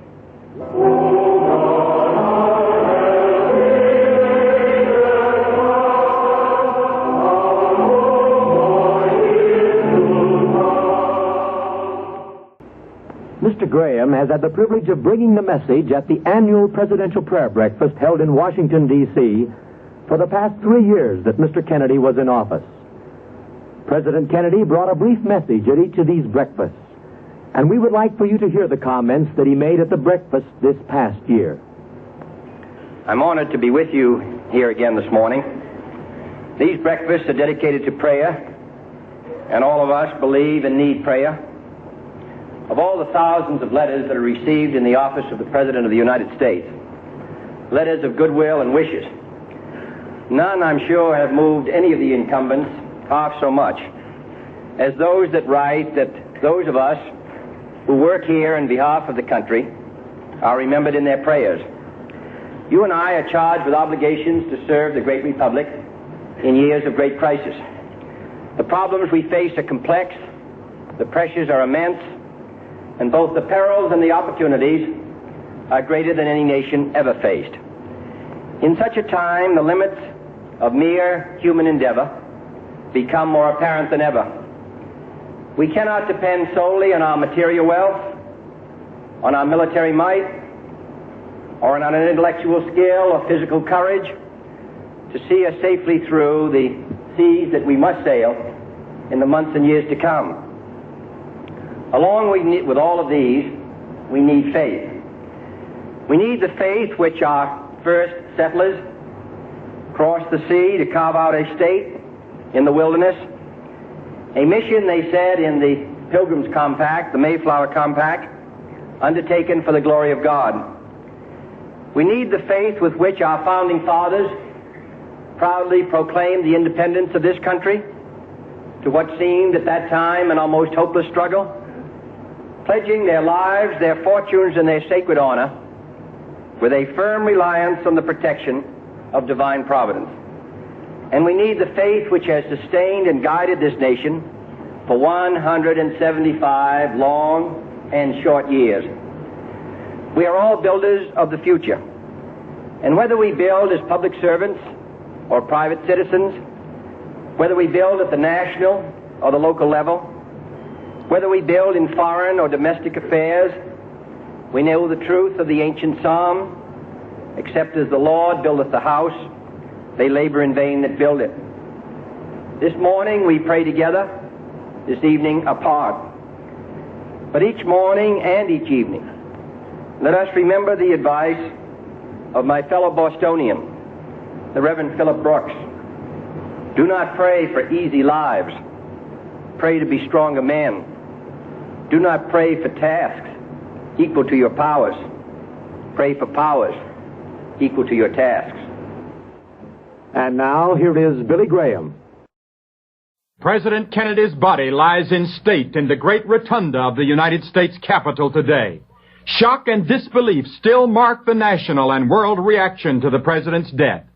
Business came to a standstill from coast to coast last Friday afternoon. Social affairs were canceled, and the nation went into mourning. The leaders of the world have spoken out in sorrow and in anger, among them Sir Winston Churchill, who condemned what he termed a monstrous act, which has taken from us a great statesman. Yesterday, a left-wing Castro supporter was arrested and charged with the murder of President Kennedy. It was only 3 weeks ago that I was in Texas to address the Rotary Club of Houston. Governor John Connally came down from Austin to introduce me. He came up to my hotel room after the meeting, and we talked together for more than an hour. It is difficult to believe today that he lies wounded in a Dallas hospital, while the president's body is in a casket in Washington. Many memories flooded my mind and heart this weekend as I thought of President Kennedy. I first met him when he was a congressman. Then I got to know him better as a senator. 4 days before he was inaugurated as president, he invited me to Palm Beach, Florida to spend the day with him. I had 2 meals with him, played 14 holes of golf, and then he took me to a little party in the evening. That day, he drove me around in his white Lincoln convertible. During our conversations, I became aware that he was concerned about the moral and spiritual condition of the nation. He was especially concerned about the scars which might have been left by the intense religious issue during the presidential campaign. He asked me a number of questions about the Bible. One of his questions was, where do you think history is going, and what is the objective of history? I told him that the Bible teaches that history would someday come to a dramatic conclusion with the second coming of Jesus Christ and the setting up of God's kingdom on earth. He replied, I'm interested in that. So I read him 2 or 3 passages from the Bible. Now President Lyndon Johnson is the 8th man to succeed to office on the death of a president, the 4th to be thrust into the post by an assassination. I've had the privilege of knowing President Johnson for many years. Just last January the 15th, Governor John Connally invited me to Austin to participate in his inauguration. I spoke at 7:30 in the morning. Although Vice President Johnson had been up until 2:30 the night before, he was there bright and early to hear the gospel preached. I believe the country is in capable hands. In his first public statement as president, he said, I will do my best. This is all I can do. I ask your help and God's. I'm certain that our new president is depending on the prayers of Christians everywhere as he assumes the awesome responsibilities of the presidency. One of his colleagues in the Senate said that the new president is a humbled and chastened man. I believe that God can use a humbled man. If President Johnson puts his dependence on God, God is going to use him in a remarkable way. I could not help but think of the brevity of life as the news of the president's death came. President Kennedy had served only 2 years, 10 months, and 2 days. He was in the finest of health and spirit and only 46 years old. Last Friday afternoon, a stunned world held hopefully and prayerfully to a thin thread of life for 30 long, agonizing minutes. The president was popular, handsome, wealthy, and powerful. and he was attended by some of the finest doctors in Texas. But all of this could not keep his life from ebbing away. I thought of the president's elderly father and mother who had received the news from a workman who heard it on the radio. I thought of the shock and the emotions that must have run through Senator Ted Kennedy's mind and heart as he heard the news while presiding over the Senate. Attorney General Robert Kennedy was having lunch in Virginia when the news came to him. The president's younger sister learned of the assassination as she watched a television program from Dallas.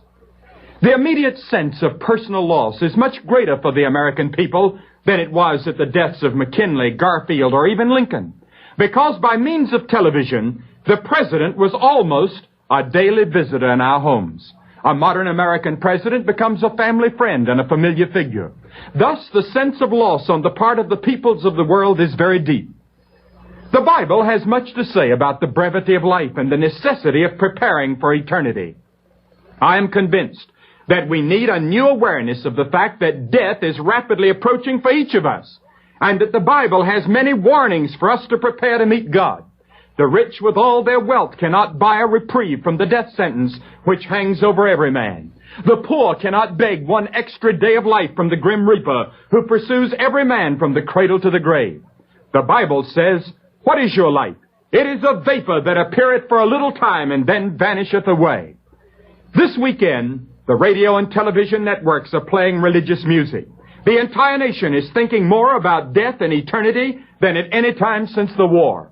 If ever there was a time when Christians had an opportunity to witness as to the saving grace and power of Christ, it is at this hour. The Bible says that we are to prepare to meet God. This weekend, many a man who is cynical and secular has thought deeply and seriously about life and eternity. The Bible has many figures of speech which warn men of the brevity of life and the certainty of death. I'm convinced that if people gave more thought to death, eternity, and judgment, there would be more holy living and a greater consciousness of God. Even Christians try to put off the thought of death and the fact that all children of God will someday stand before the judgment seat of Christ to give an account of how they spent their time here on earth. First, the Bible says that life is like a weaver's shuttle. Job said, "My days are swifter than a weaver's shuttle." Here in North Carolina, I live in the heart of the textile country. I visited the textile mills and watched the shuttles on the giant looms which turn out cloth for the nation. They move with the speed of lightning, scarcely visible to the naked eye. The Bible says that in the chronology of eternity, our days are like the weaver's shuttle. Even though you live to a ripe old age of 70, 80, or 90, that is but a snap of the finger when compared to eternity. Longfellow once said, "It is not until time with reckless hand has torn half the leaves from the book of human life to light the fires of human passion that man begins to see that the leaves which remain are few in number." Put your hand on your heart and feel it beat. It is saying, "Quick, quick, quick." Listen to the clock on the wall. It is saying, "Quick, quick, quick." Only a few brief years at the most, and these years are lessened by 24 hours every day. If you live to be 70 years of age, you have 25,000 days to live. If you are now 35, that means that you have only a little more than 12,000 more days. I am now 45 years old, and if I live to be 70, I have only 8,000 more days left, and then it will all be over. Life will have come to an end. How rapidly the hours go by. Isaiah the prophet wrote, "I have rolled up like a weaver my life, and he will cut me off from the loom. From day even to night, thou wilt make an end of me." Secondly, the Bible teaches that life is like a shadow. The Bible says, "For we are strangers and sojourners before thee, as were all our fathers. Our days upon the earth are as a shadow, and there is none abiding." The Scripture says the world is not a permanent home. You may build a cottage or a palace, but regardless of its cost or material, it is only a temporary home. There is none abiding. Your life is like a fleeting shadow on eternity's horizon. When Sir William Russell was on his way to the scaffold to be executed, he took his watch out of his pocket and handed it to the physician who attended him, and he said, "Will you kindly take my timepiece and keep it? I have no use for it. I'm now dealing with eternity." For every one of you listening to my voice, time is slipping away. President Kennedy never dreamed last Friday morning when he had his breakfast that by 2 o'clock he would be in eternity. We never know when our moment is coming. Certainly in this tragedy of the last few hours, we should learn a lesson of the brevity of time. Job said, "Seeing his days are determined, the number of his months are with thee. Thou hast appointed his bounds that he cannot pass." Here the Scripture teaches that God has the exact moment appointed when each man is to die. He has appointed the bounds beyond which you cannot pass. The primary goal in life should be to prepare for death. Everything else should be secondary. I'm convinced that when a man is prepared to die, he is also prepared to live. Yes, our days on earth are as a shadow. Like a fleeting cloud whose shadow moves across the face of the sun, are our lives as they move against the background of eternity. Thirdly, the Bible reminds us that our days are as grass. The psalmist said, "As for man, his days are as grass, as a flower of the field, so he flourisheth. For the wind passeth over it, and it is gone. The place thereof shall know it no more." As we get older, our lives move with increasing speed. How like a flower are our brief days upon the earth. While the Bible teaches that life is one great uncertainty, it also teaches that life is more than uncertainty. It is a glorious opportunity. Our lives are like tiny golden minutes with eternity in them. The Bible exhorts us to redeem the time because the days are evil. If we do not take advantage of this little speck of eternity called life, we will regret it forever. Only one life. It will soon be past. Only what's done for Christ will last. The Bible teaches that this life is to be used to condition us for eternity. If we fail in this, though we succeed in everything else, our lives will have been nothing but failure. The Bible warns of the seriousness of missing the mark in life. Listen to these words. "How shall ye escape if ye neglect so great a salvation?" There's another overwhelming fact to be considered, and that is that our lives are immortal. 1,000 years from this day, you will be more alive than you are at this moment. The Bible teaches that life does not end at the cemetery. God teaches that there is a future life with Him who put their trust in Jesus Christ.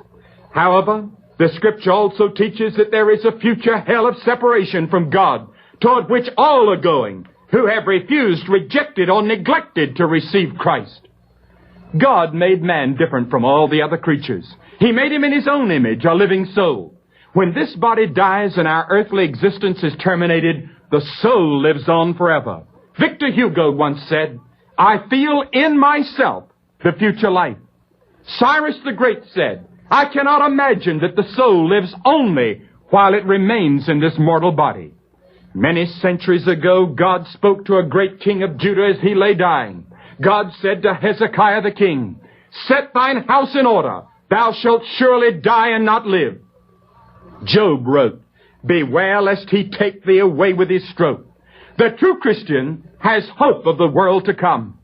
His hope is built on nothing less than Jesus' blood and righteousness. Nothing else will suffice. Nothing else can take the sting out of death and throw a rainbow of hope around the abiding clouds of the future life. Our hope is in Jesus Christ, who has abolished death and brought life and immortality through His gospel. The author of Pilgrim's Progress, John Bunyan, when he was changing worlds, said, "Weep not for me, but for yourselves. I go to the Father of our Lord Jesus Christ, who will receive me, though a sinner, through the merits of His Son, where I trust we shall ere long meet to sing the new song and remain happy, world without end." It was because of eternity that Jesus Christ came and was willing to die for our sins on the cross. To you who are listening to me today, I beg of you not to squander your lives. I beseech you to take the long view. Do not live for this world only. Take this fleeting moment called life and prepare for the vastness of eternity. John F. Kennedy is dead, but you are still alive. God is giving you your opportunity. He will forgive every sin. This is why Christ Himself died on the cross. It is our prayer that God will use this tragic experience to speak to the hearts of the world. For a few hours, the world will stop and perhaps listen to the voice of God. If we refuse that voice, or if we neglect to obey God's call, we may not have another opportunity quite like this. You should get on your knees at this moment Ask God to forgive you and let Christ into your heart. Determine from this day on that you will live for Christ. Perhaps if the American people would turn to God at this hour, John F. Kennedy will not have died in vain. In a prepared speech that President Kennedy was to deliver Friday afternoon, he was to close his speech by saying, "Except the Lord build the house, they labor in vain that build it." We also learned from a prominent Dallas banker who knew the political situation in that city well that nightclub owners in Dallas, as is true in other American cities, by no means a special exception, but nightclub owners in Dallas are well known to police, and it was speculated by the banker that a man like Ruby could have appeared at the jail today and his face could have been so well known because of his frequent contacts with Dallas police that no one thought to turn him away. Lou Cioffi, who is away off in Paris, is reporting here on his disbelief regarding the shooting of Oswald. An assassin's bullet has again caused disbelief and concern here in Europe. This time the question is being asked, what is happening in the United States? How can anyone get close enough to the world's most valuable prisoner to shoot him dead? The news of the killing of accused assassin Harvey Oswald was carried immediately on all radio and television stations throughout Europe. Even Moscow radio, slow to pick up items from the West, had it on the air just minutes after the news reached the Soviet capital. No one here in Europe is mourning the fate of Oswald, but they are wondering what is going on. Lou Cioffi, ABC, Paris. The official East German news agency ADN said tonight political observers believe Lee Harvey Oswald was shot to cover up an anti-communist plot. The news agency said these observers also felt that the people guilty of the shooting were to be found in the same extreme right-wing circles who ordered the murder of President John F. Kennedy. These circles, we're quoting now, had tried with all means to put the blame for the murder of Kennedy on the communists and brand Oswald as a communist, ADN said. Also quoting further, to impede all further investigations which would reveal the true men behind the assassination of Kennedy, they had decided to eliminate Oswald in the fascist manner. ADN reported Oswald's death less than 10 minutes after Western agencies had flashed the news. Now turning again to Washington, before the general procession of mourners began trooping through the Capitol building today, the body of President Kennedy spent the day and night at the White House. During that time, the White House says more than 4,000 persons passed through the famous East Room, passed through to view President Kennedy's casket. The flag-draped casket was flanked by candles, flowers, and an honor guard. The mournful thousands who came to say a last farewell included high-ranking Washington officials, members of the diplomatic corps, the White House staff who worked with the late president, and members of the press corps who covered his activities during his less than 3 years in office. There were wet leaves on the floor of the White House formal parlors that came from the shoes of men and women who had come in, despite the downpour of rain, to pay their last respects. In Boston, Massachusetts, in a special nationally televised memorial mass today for President Kennedy, Catholic Cardinal Cushing of that city eulogized the president as a devoted husband and father as well as president of the United States. The cardinal's a longtime friend of the late president and the Kennedy family.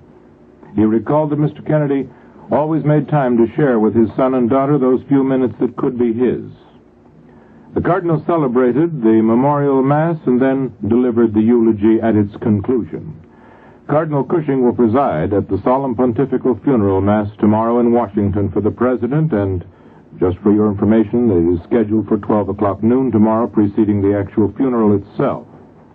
The cardinal in his eulogy today said, "Many others will measure the wide interests of his mind, the swiftness of his resolution, the power of his persuasion, the efficiency of his action.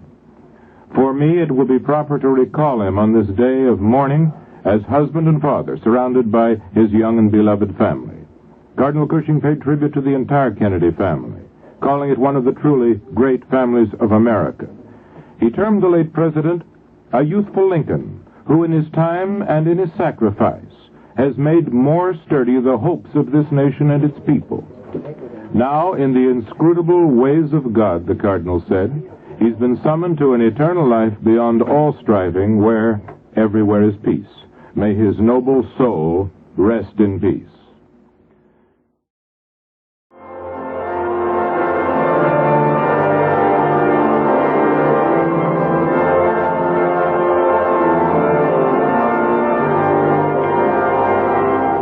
This is Charles Woods once again in the ABC Newsroom in New York. You're listening to the organ and choir of the vast Cathedral of St. John the Divine in New York City, where a special memorial service, a service that was organized following the tragic death of President John Kennedy, is in progress. We are interrupting only because the nation has heard for the first time a direct expression from the Kennedy family, and we will return to the service in just a moment. At Hyannisport, Senator Edward Ted Kennedy, his mother, and his sister Eunice, moments ago took off for Washington in the plane Caroline, the plane which was named after the president's daughter. Very graciously, the senator had already boarded the plane, and then at the request of the press, he disembarked again and spoke briefly. Here is the voice of Senator Ted Kennedy. I would just like to say a word. I'm going down to Washington now with my mother and my sister Eunice. I do want to say how appreciative that both my parents have been for the tremendous outpouring of thoughtfulness and prayers that have come from all Americans in all parts of the country, from every religious group. And this has been a matter which has been a source of tremendous consolation to both my parents, and they certainly wanted me to express their great thanks to all of the people who have been so kind in remembering them now. Thank you very much, Senator. Thank you. That was the voice of Senator Edward Kennedy. He was speaking at the Hyannisport Airport just before leaving for Washington and the funeral of his brother, the late president, which is scheduled to take place tomorrow. Now, ABC rejoins the special memorial service at Cathedral of St. John the Divine here in New York City.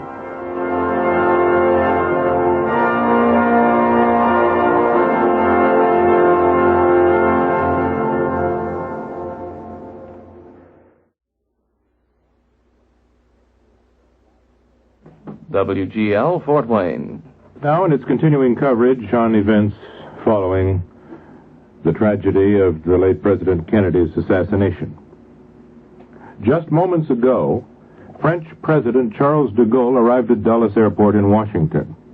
In a very unusual gesture of welcome, Secretary of State Dean Rusk went out to the French airliner, boarded the Mobile lounge with President de Gaulle, and is at this moment in the lounge, which is crossing the airfield from the liner to the main airport building. Just before President de Gaulle arrived in Washington, Prime Minister Ikeda of Japan and his foreign minister arrived at Dulles Airport. They too were greeted by Secretary of State Dean Rusk. There have been 3 arrivals from countries. The first this afternoon was Manuel Tello, who is the foreign minister of Mexico. Upon his arrival, he stopped and, in a tearful tribute to the late President Kennedy, expressed the fact that his country had lost its best friend. Arrivals are expected to take place all afternoon and evening at Dulles Airport in Washington. At 6:15, King Baudouin is due from Belgium. Prime Minister de Valera of Ireland is due 15 minutes later at 6:30. Then during the evening, Prime Minister Douglas Hume from Great Britain and Prince Philip are due from the United Kingdom. President Erhard of West Germany is due at 8:50, and Haile Selassie is due to arrive at 9:30 p.m. Sometime tonight between 10 and 11, the Israeli president is scheduled. But, of course, ABC News will give you details of these arrivals as they occur. I'm just giving you an outline now of the Washington scene as it's expected to develop during the evening. Here is the late word from Dallas, Texas. Officers charge Jack Ruby with the murder today for the slaying of President Kennedy's assassin Lee Harvey Oswald. The charges were filed before Justice of the Peace Pierce McBride. He was charged under the name of Ruby, and he was held without bond.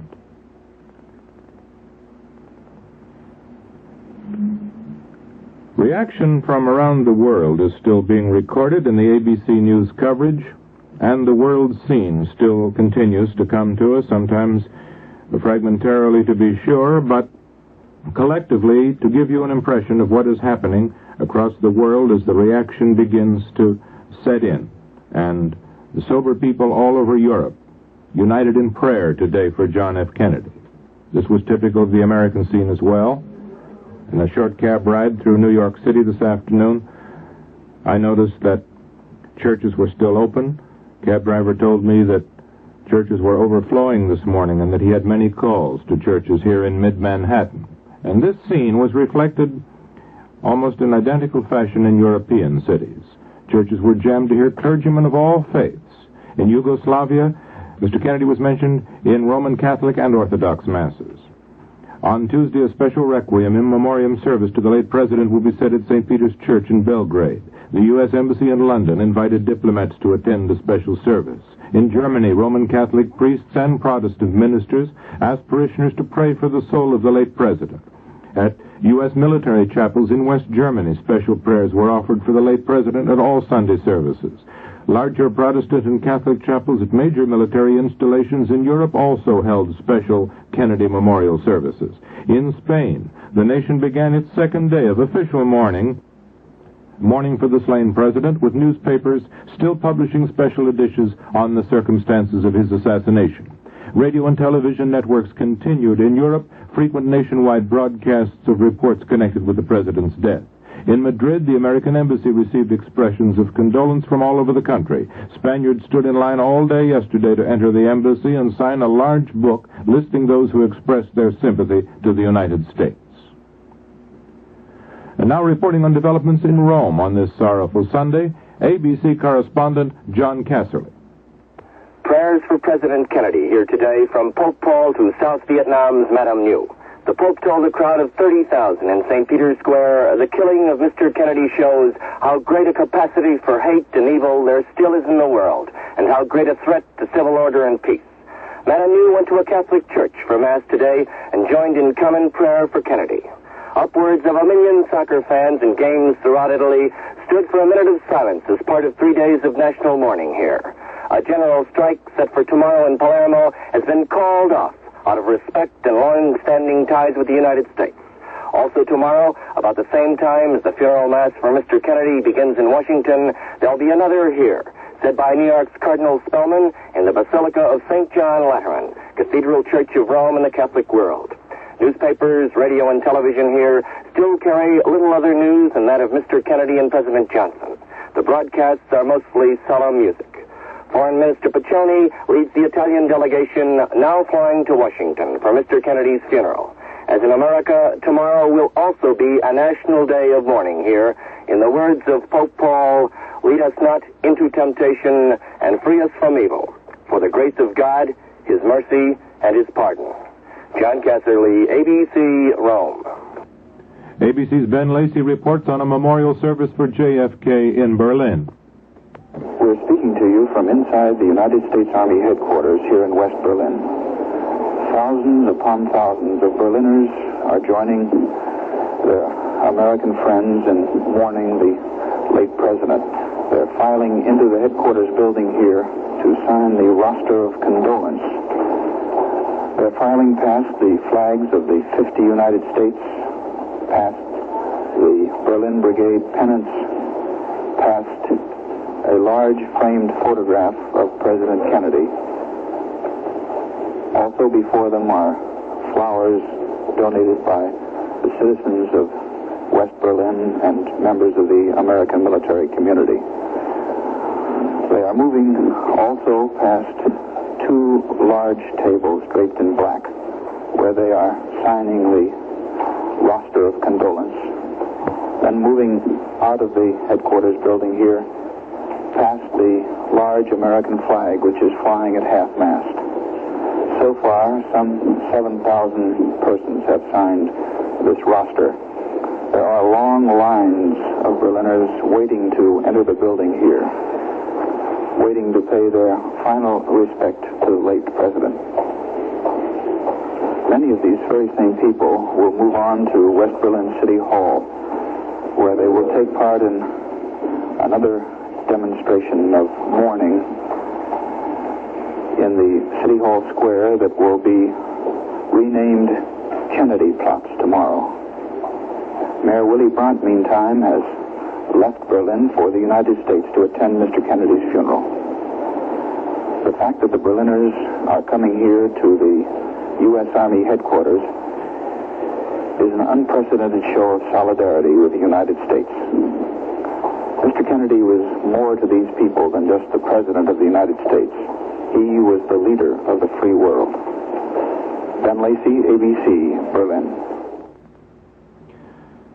ABC News coverage around the world and in the United States indicates plainly that the vast cities of the world are on the move today. There is a cortege that stretches literally around the globe, a procession of moving mourners who are expressing tribute either in churches, at embassies, at official buildings, the world over. People are on the move. In this humble and slow-paced way, they expressing personally their concern of the awful tragedy which has struck the United States in the loss of its president. The principal cortege, of course, occurred in the nation's capital this afternoon against a background of the doleful roll of muffled drums, and through a silent throng of mourners, the body of President Kennedy was carried from the White House and borne to the Capitol to lie in state. Jacqueline Kennedy was there, perfectly composed, but deep circles under her eyes. She emerged from the White House behind the casket, holding the slain president. Her two children, daughter Caroline and son John Jr., were at her side, each clutching a hand. John will be 3 tomorrow, which is the day of his father's funeral, and Caroline will be 6 on Wednesday. The late president's family got into a single limousine with President and Mrs. Johnson and the late president's brother, Attorney General Robert F. Kennedy. And then at a slow pace, the cortege, with its black caisson and flag-draped coffin, set out on the mile-long journey to the Capitol, where the fallen chief executive will lie in state until tomorrow morning. Incidentally, viewers in the nation's capital will be permitted to pass the casket and bier all through the night.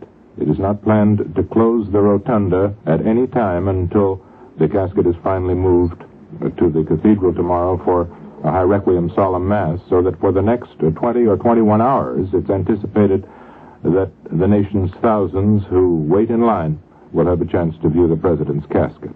Many thousands today lined historic Pennsylvania Avenue and all other sections of the route between the executive mansion and the Capitol. They were packed 10 to 12 deep along the sidewalks. The weather was 43 degrees, 48 degrees, but it was sunny and there was a brisk northwest wind. Thousands more waited patiently, as we've indicated, at the Capitol for the opportunity to enter the rotunda. They passed in single file. However, 2 files moved at the same time, one on each side of the casket, which was guarded by a dress guard representing all the services. During the cortege this afternoon, during these ceremonies, by radio and word of mouth, the news spread swiftly through the crowd that Lee Harvey Oswald, the man accused of killing the late president, had been shot in Dallas. He died just about the time the president's body reached the Capitol. But word of the shooting to observers caused only a passing ripple of interest, because the interest of those thousands was centered on the sad spectacle which was unfolding before them as they watched. Many of the onlookers were seen to weep as the caisson rolled slowly past them. 6 gray horses in 3 pairs drew the flag-draped caisson. A 7th horse led them. To one side, just behind the caisson, was an 8th horse, a midnight brown animal with a white spot in the middle of the forehead. This horse bore an empty saddle, and in the stirrups, reversed, were cavalry boots, symbolic of the absent rider. A saber in a silver scabbard swung from the saddle. Mrs. Kennedy was dressed completely in black today, with a black lace mantilla over her head. She stood rigid and silent as she watched 8 uniformed pallbearers, 2 each from the Army, Navy, Air Force, and Marine Corps, place the casket on the caisson just before the procession began. Both Caroline and John Jr. wore light blue coats, short white stockings, and red shoes. Caroline wore a black bandeau. John Jr., obviously unable to grasp fully the solemnity of the occasion, gave an excited little boy's laugh as he entered the limousine, Full of buoyant spirits, he jumped onto the back seat to peer from the rear window at the scene outside. After his mother and Caroline entered the car, the Attorney General took a position on a jump seat, reached back, lifted young John onto his lap. President Johnson then entered the car, took a seat to the right of Mrs. Kennedy. The new First Lady, Lady Bird Johnson, sat on a jump seat beside the Attorney General. Just as members of the family entered the last of three limousines in the procession, drummers began beating a slow march on their muffled drums. The caisson moved first down the curving front drive of the White House, and flanking that roadway were troops standing in close order holding military flags with battle ribbons. Behind those troopers, members of the White House staff stood, hats in their hand, and their families. Virtually all of the assassinated chief executive's close relatives, and this is understandable, came out of the White House, were observed to have red-rimmed eyes, evidence of much weeping. Mrs. Kennedy herself was preceded out of the White House by three clergymen, a Roman Catholic priest, an Episcopal dean, and a Jewish rabbi, who slowly walked abreast down the steps of the front portico to their positions directly in front of the horse-drawn caisson. Troopers carried the flags of three faiths behind them. Following the caisson was a soldier in dress blues carrying the personal flag of the president. Then the military pallbearers followed. An honor guard of Metropolitan Police led the cortege. Muffled drums were next in line, then a company of Navy enlisted men, a special honor guard composed of the Joint Chiefs of Staff and the commandants of the Marine Corps and the Coast Guard. American flags were carried by servicemen directly in front of the three members of the clergy we've just mentioned who preceded the caisson. Family members who rode in the procession included Ethel Kennedy, the wife of the Attorney General, Sergeant Shriver, a brother-in-law of the late President, Mr. and Mrs. Stephen Smith, and Mr. and Mrs. Peter Lawford. Mrs. Smith is the former Jean Kennedy, Mrs. Lawford the former Patricia Kennedy, both sisters of the slain president. In addition, children of the Robert Kennedys and the Sergeant Shrivers rode in the procession. The drums dominated all sound, drowned out the footsteps of the marchers. The tall white-gloved sailors made an impressive sight. Rifles with bayonets attached glistened in the afternoon Washington sun. As the caisson passed down the street, military men in the crowd came to attention. Other men took off their hats. A few put their hands over their hearts. And finally, the last line of limousines passed. Then the line of spectators quickly broke up. Crowd began to mill, started moving in many directions, many, of course, heading for the ceremony at the Capitol and chanced to visit the rotunda and see the president's casket. A massive crowd tried to form behind the procession, but police and Marines cut it off right at Capitol Hill. Members of the House, led by Representative Carl Vinson of Georgia, arrived in the rotunda half hour before the body. Cabinet members also took their places in a special section as senators arrived early for the solemn ceremony. As we've told you, this crowd was swelled by more thousands as the procession reached the Capitol precisely at 1:42 p.m. The body was borne into the rotunda, and then to the boom of a 21-gun salute and to the strains of Hail to the Chief, the traditional march of presidents by a military band, the procession and its mission, its sad mission, came to an end. This was a most moving ceremony at the nation's capital. And then just afterwards, there were three impressive eulogies. One by Senate Majority Leader Mike Mansfield, by U.S. Supreme Court Chief Justice Earl Warren, and by House Speaker John McCormack. Most of the nation reacted with very sharp criticism today against the dramatic circumstances which occurred in the other chief American city from whence the news is derived, and that is the shooting of Lee Harvey Oswald, the accused assassin of President Kennedy, which took place in Dallas this afternoon. There were some who felt the slaying was justified. A few even suggested that Oswald's assailant should be decorated for his act. I think it's ridiculous, said Barbara Smith of Chicago. Now somebody will shoot the guy who shot Oswald. What are they gaining by it? One unidentified woman who called the Albany Times-Union moments after she witnessed the shooting of Oswald on television said they ought to give whoever did it the Congressional Medal of Honor. Police, as we have told you, have identified Oswald's assailant as Jack Ruby, 50, a Dallas nightclub owner. The slaying was witnessed as it actually took place at Dallas City Jail by countless thousands of television viewers across the nation. At the Great Lakes Naval Training Center in Chicago, Seaman Darrell Henry, 18, of Salisbury, Maryland, said the man who shot Oswald had no right to do it. He had not been proven guilty, Henry said. Even if Oswald were the guilty man, No one had the right to take the life of another in his own hands. But Chicago cab driver Carl Moore, 50, had other ideas. Good, he said of the shooting, it was justified. The man who did it is a nut, but Oswald got what he deserved. An unidentified Pittsburgh, Pennsylvania man questioned on the street said, I don't see anyone who would do that. I can't imagine it. It didn't do any good at all. Lawrence Markovitz, 35, a building guard in Chicago, agreed. I don't think he had the right, he said, of Oswald's assailant. I don't know what would have motivated somebody like him to do it. Justice Augustine Bowe of the Chicago Municipal Courts termed the shooting gangster fashion. This is a civilized country, he said. The man has a right to a fair trial in this country. Chicago Police Lieutenant Thomas Sullivan said the slaying of Oswald served no useful purpose. It defeats the ends of justice. Roswell Spencer, chief investigator of the Illinois State Attorney General's office, said it was a very unfortunate thing that something like this can take place right within the arms of law enforcement. This just compounds the tragedy, said the Reverend Philip M. Drips of Chicago. The lesson in the death of the president was that hatred and violence must be purged from the hearts of men. This only confirms it. The Reverend Wallace Mahoney, Catholic priest of Chicago, said 2 wrongs don't make a right. The Reverend C. Denny Garrett, president of the Greater Des Moines, Iowa Ministerial Association, looked on the Oswald killing as the loss of a good chance to show the world how we treat a man who takes the life of a president. A Baltimore homicide detective, declining quotation by name, said he felt the guy who shot Oswald should get a medal. Comment from the man on the street in Minneapolis included, it's a bad thing, we'll never know now if he was guilty, it's wrong, it's not our way of life, it's not the way to do it, it's a throwback to the old vigilante days. It's a bad reflection on our country that it can happen in this land of law and order to a man in custody and a man not proven guilty.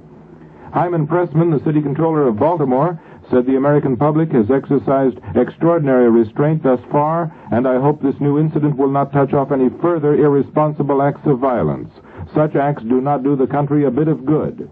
Another Baltimore resident, David Hyman, said they ought to put the city of Dallas under martial law. You don't know what's liable to happen out there. What do we do now? Asked Dudley Mattern, a New Yorker passing through Times Square. It was a very stupid thing to do. Another Times Square stroller, a woman who declined her name, said of Oswald, I wish that he had lived to suffer. Henry Rawlsley of Orange, New Jersey, told a Times Square interviewer, I just think it's wrong. It's wrong to shoot anybody or kill anybody. I can't understand it, but it's wrong. I wanted him, Oswald, to live, said New Yorker Louis Perry, so that we could see what other connections he had.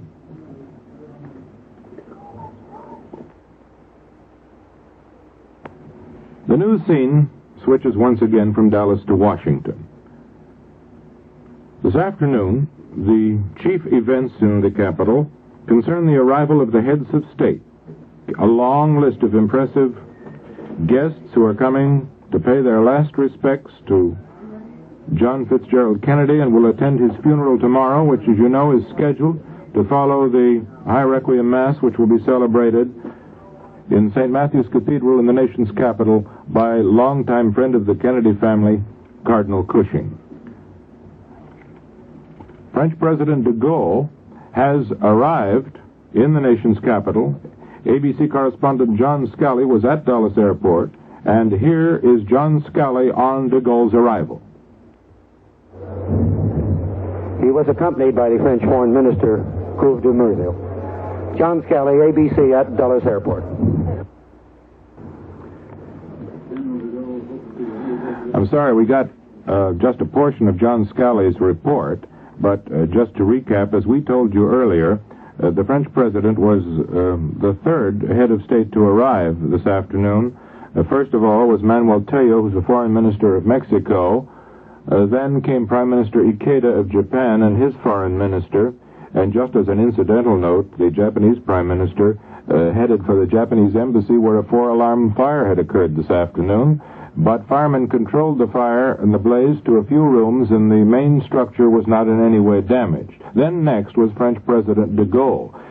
In each of these cases, Secretary of State Dean Rusk had gone to the airport to welcome heads of state. He greeted Manuel Tello, the Mexican foreign minister, paid his personal respects and welcome greetings to Prime Minister Ikeda of Japan, and then in a most unusual gesture of welcome, Secretary of State Rusk rode out to the French airliner which had borne President de Gaulle to this country and joined de Gaulle in the Mobile Lounge. The Mobile Lounge is an elaborate lounge on wheels which is rolled out to meet the airliner so that departing passengers, like famous heads of state, may disembark from the plane directly into the lounge, not touch the ground, and then the Mobile Lounge is rolled to the main airport building. Secretary of State Dean Rusk today made the unusual trip to the airliner and came in with President de Gaulle to the main airport building. King Baudouin of Belgium is expected to arrive about 45 minutes from now, and Prime Minister de Valera of Ireland is due at 6:30. A long list of names, of course, on the funeral list tomorrow. Prince Philip of Britain, the husband of the Queen, is coming as the Queen's personal representative. Sir Alec Douglas-Home, the Prime Minister of Britain. As we've said, Eamon de Valera, the President of Ireland. Crown Princess Beatrix of the Netherlands. Tage Erlander, Premier of Sweden. Dr. Ludwig Erhard, the Chancellor of West Germany. And Dr. Heinrich Lübbecke, the President of West Germany. Willy Brandt, the Mayor of West Berlin. Jöns Otto Krog, the Premier of Denmark. Petar Stambolik, the Premier of Yugoslavia. It was learned yesterday that Premier Khrushchev has designated as his personal representative his first Deputy Premier, Anastas Mikoyan. Diosdado Macapagal, the President of the Philippines. Queen Frederica of Greece. Ismet Ayonu, the Premier of Turkey. The President of Israel, Zalman Shazar. The Premier of Japan has already arrived, Premier Takeda. General Tran Van Don, the Defense Minister and Chairman of the Joint General Staff of South Vietnam. Lester Pearson, Prime Minister of Canada. Eleanor Gerhardsen, the Premier of Norway. The Soviet Union, Poland, and Yugoslavia will be represented by very high government officials. We've already indicated some of them.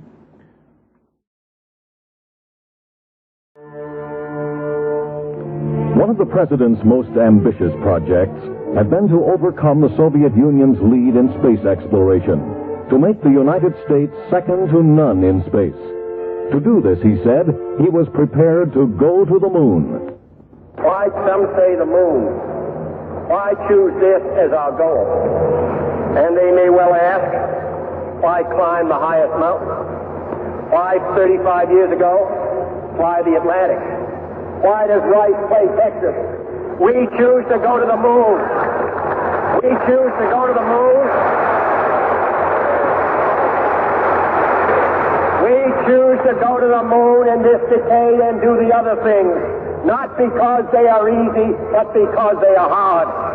Because that goal will serve to organize and measure the best of our energies and skills. Because that challenge is one that we're willing to accept, one we are unwilling to postpone, and one we intend to win. Spurred on by the President, the U.S. space program made rapid strides, so that last Thursday, Mr. Kennedy could tell an audience at the Missile Center city of Houston, next month, when the United States of America fires the largest booster in the history of the world into space for the first time, giving us the lead, fires the largest payload into space, giving us the lead. It will be the largest payload, too. And who should know that better than Houston? On Thursday, the 21st, the day before his last, the President made that fateful journey into Texas. There he addressed a huge crowd that came to greet him. He told the story of the little boy who threw his hat over the wall and then had no choice but to climb the wall and get it. He went on to say, this nation has tossed its cap over the wall of space, and we have no choice but to follow it. Whatever the difficulties, they will be overcome. Whatever the hazards, they must be guarded against. With the vital help of this aerospace medical center, with the help of all those who labor in the space endeavor, with the help and support of all Americans, we will climb this wall with safety and with speed, when we shall then explore the wonders on the other side. The next stop, Fort Worth. Again, thousands lined the route to see and cheer the Kennedys as they rode from the airport. Many of the onlookers stood waiting for hours. I got up at 5 o'clock. First time I set the alarm in years. The most important thing is to see the president, then to see Mrs. Kennedy. I think she's lovely, but I think our president does come first. She's a lovely person. But I waked up at 2:30 and couldn't go back to sleep, so this is a rough day. The next day would be rougher. The President and Mrs. Kennedy spent the night in Fort Worth. The next morning, Friday, Mr. Kennedy rose early to attend a Democratic Party breakfast. Mrs. Kennedy remained behind. 2 years ago, I said that, introduced myself in Paris by saying that I was the man who had accompanied Mrs. Kennedy to Paris. I'm getting somewhat that same sensation as I travel around Texas.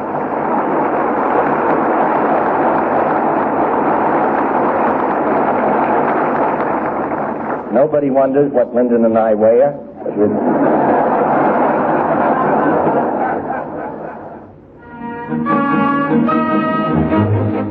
The recurrent theme, Ask What You Can Do for Your Country, was heard again in San Antonio on November 21st, as the President urged the nation to face up to the responsibilities fate had thrust upon it. Whatever the difficulties, they will be overcome. Whatever the hazards, they must be guarded against. I think the United States should be a leader. A country as rich and powerful as this, which bears so many burdens and responsibilities, which has so many opportunities, should be second to none. On what was to be the final day of his life, the President took time to defend his administration's decision to have the TFX fighter plane developed and manufactured by the General Dynamics Corporation, despite the Boeing Company's offer to produce the supersonic plane at a lower cost. The President asked his Fort Worth audience to look beyond the present contract award dispute to the undisputed value TFX would have as a weapon in the U.S. deterrent arsenal. Thousands of the planes will be assigned to the Air Force, and with slight modifications, the TFX will increase the strike power of the Navy, too. The same basic plane will serve the Navy's carriers, saving the taxpayers at least $1 billion in cost if they built separate planes for the Navy and the Air Force. The government of Australia, by purchasing $125 million of TFX planes before they are even off the drawing board, has already testified to the merit of this plane. After that Friday morning speech in Fort Worth, the President and his wife flew on to Dallas. They arrived there at 11:37 a.m. A long motorcade bore the presidential party from the airport into downtown Dallas. There at 1 p.m., John F. Kennedy met his fate. And so, my fellow Americans, ask not what your country can do for you. Ask what you can do for your country. And now he is gone.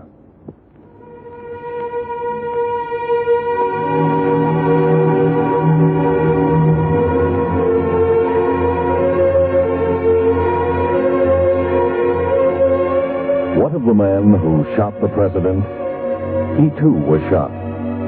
On Sunday the 24th, as the president's body was being borne down Pennsylvania Avenue to the Capitol building, the assassin was cut down by an assassin. And a short while later, as the president's body was lifted into place beneath the Capitol rotunda, the assassin died. Grim irony. One man lay beneath the flag of his country, enveloped in the love and sorrow of the world. The other lay beneath a coarse white sheet, enveloped in universal scorn. And so he is gone, John Fitzgerald Kennedy. Some men are born great. Others have greatness thrust upon them. John Kennedy, his was a measure of greatness that historians in some future day will have to decide. He's too close to us now. Many words have been written and said about this man. Many more will be said and written in the days and years to come. But perhaps the words that'll be remembered most are the ones he himself spoke on a cold, wintry day in January 1961. Ask not what your country can do for you, he said. Ask what you can do for your country. And now he is gone.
This is the ABC. This is Charles Wood for ABC News.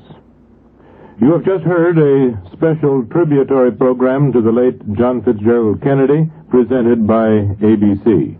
Your narrator was Fred Foy. ABC News continues now its coverage of the tragic events of this weekend.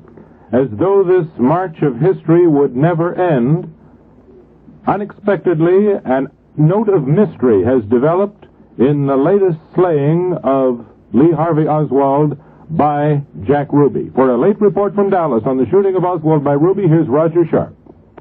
Also here in the studio, WFAA News Director Bob Walker. Bob, what's new? Just learned from City Hall from a very authoritative source that police are working on the assumption that there indeed is a connection between Jack Ruby and Lee Oswald, and that in some manner of speaking, Oswald's murder was to shut him up.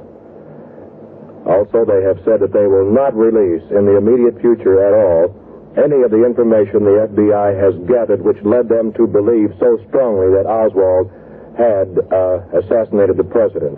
But the police and investigation now is working on the assumption that there is a definite connection between Lee Oswald and Jack Ruby, and the successful attempt on Oswald's life was an attempt to shut him up. This word from a reliable source at City Hall. Adding, Bob, I might say even more confusion to the story. The circumstances that have taken place in Dallas the past few days would certainly indicate that there were no clear-cut defining points involved in the initial assassination. Now, this only compounds it. It will be remarkable to find when the story is eventually known what actually did happen. We understand that an Assistant Attorney General from Washington, Jack Miller, Jr., is en route to Dallas to confer with federal agents here and the Dallas City Police. That's the report till now. Roger Sharp reporting from WFAA TV in Dallas. Now back to New York. Jack Ruby, the Dallas nightclub operator and one-time Chicago street brawler, the man who shot and killed accused assassin Lee Harvey Oswald, told his sister tonight, "I couldn't help it." Mrs. Eva L. Grant, his sobbing sister, was taken to see the 52-year-old striptease club operator in a cell on the 4th floor of the City Hall building, which houses the city jail. She coughed and sobbed. The matron asked Mrs. Grant if she wanted smelling salts. Then newsmen heard Ruby tell her, "I couldn't help it." And there was a pause. And then he said, "Don't worry about me." Altogether, she spent 10 minutes with her brother. Mrs. Grant opened the unlocked door of the cell, almost fell against a newsman. She was reported to have undergone surgery 2 weeks ago. Obviously, She was weak and she was under intense strain. A matron then helped her into the elevator. "You people know all I know," Mrs. Grant told newsmen. "What do you want from me?" And she set her lips, bowed her blonde head, was escorted from the building by a matron and Mrs. E. Hall, a friend. Throughout her conversation with her brother, an FBI agent stood behind Ruby. Once, the FBI man nodded his head violently in apparent agreement with something said either by the brother or sister. Exiled Cubans in Miami, and this is new, are saying that Castro Cuba is in some way involved in the assassination of John Fitzgerald Kennedy. Despite Fidel Castro's vehement denial last night that Red Cuba had anything to do with the assassination of President Kennedy, the Cuban refugee colony here in Miami appears convinced today that Castro and the worldwide communist conspiracy were behind the infamous deed. I talked with many Cuban exiles this morning as they entered the Jesu Catholic Church in downtown Miami to attend a special mass for the late John F. Kennedy. One Cuban said there's no question in his mind that Castro is involved, adding that Castro's claim he never heard of the suspected assassin, Lee Oswald, is, in his opinion, just a cover-up. Over and over, these exiles I talked with told me the loss of President Kennedy is keenly felt by the entire Cuban community here. Although there has been much grumbling over JFK's ban against exile raids against the island of Cuba, and displeasure over his apparent willingness to coexist with Castro without attempting the full-scale invasion that the refugees dream of, nevertheless, now that he is gone, the Cubans here are the first to recognize that Mr. Kennedy was the best friend they ever had in the United States. They recall that it was through his efforts that they were allowed to enter this country freely and seek refuge from the communism that has enslaved their homeland. It is thanks to Mr. Kennedy, they say, that thousands of Cubans receive government relief that enables them to live as free human beings in a free nation. The exiles' differences with our fallen leader now are forgotten as they mourn him and remember with sorrowful gratitude all that he did for them. Elsewhere here in Florida, Governor Ferris Bryant has decreed tomorrow a day of mourning for the president, a decree coinciding with that issued by President Lyndon Johnson for the nation. Governmental offices throughout the state will close, so will all public schools. Some Catholic schools here will hold special religious services, then dismiss for the day. At Cape Canaveral, where President Kennedy spent much of his last Saturday, all but essential operations will be closed down. As a result, the firing of Atlas Centaur, the forerunner of a vehicle designed to land unmanned explorers on the moon, has been delayed from Tuesday till Wednesday. Alan Bowe, ABC, Miami. This is Jim Harriet in the ABC Newsroom in New York. Leaders from all over the world have been arriving in the United States today to pay last respects to John Kennedy. From Denmark to attend the Kennedy funeral, the Danish Crown Prince, Prince George. This was a portion of what he had to say upon his arrival in Washington late today. Your Royal Highness, what are your feelings as you arrived, sir? Well, I'm so shocked and horrified about what's happened that the words just fail me, and that's all. Do you expect to see Mrs. Kennedy, sir? I think she's got so many other things to think about. I wouldn't like to disturb her in her great bereavement.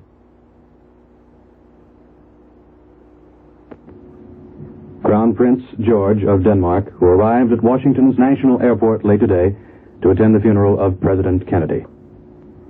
Among the dignitaries arriving today to attend the funeral of the president, Mrs. Golda Meir, the Israeli foreign minister. Here's how she was met by newsmen at Washington's National Airport. Madam Meir, how do you feel on this occasion arriving in Washington? How does anybody feel on an occasion like this? As I just said to our friend here, this is an occasion which I at least have no words to express the degree of sorrow and tragedy and almost frustration that one feels. Do you recall the last occasion when you saw the president? Just about 1 year ago, I flew to Palm Beach to see him there. Shall never forget that. It makes it also much more poignant, the pain, when one has had the privilege of sitting with him for an hour.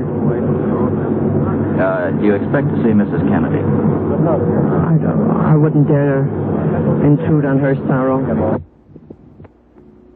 The Israeli foreign minister, as she was met by newsmen at Washington's National Airport. At Dulles Airport in Washington, a host of arrivals for tomorrow's sad ceremony. The report from ABC's Ed Silverman at the airport. Here at Dulles International Airport, where dignitaries and foreign heads of state have been arriving all day, we're out here in the lobby where Dean Rusk has just walked in the door, escorting Paul Henry Spock of Belgium, and of course the head of that Belgian delegation, King Baudouin I of Belgium. The diplomatic corps here is lined up. King Baudouin walks over, very stiffly formal, makes a half bow, shakes hands, walks down the line, shaking hands with all the members of the Washington corps. He's closely followed by Paul Henry Spock. Earlier, the people arriving had stepped over to a battery of microphones to say a few words. I understand from the State Department, the Protocol Division, that they will no longer do this. As they get to the end of the reception line, Secretary Dean Rusk pauses briefly for a few photographs for the still photographers. The pictures taken, they are whisked out the door to waiting limousines. Arriving on the same plane was the Luxembourg delegation, led by His Royal Highness Prince Jean.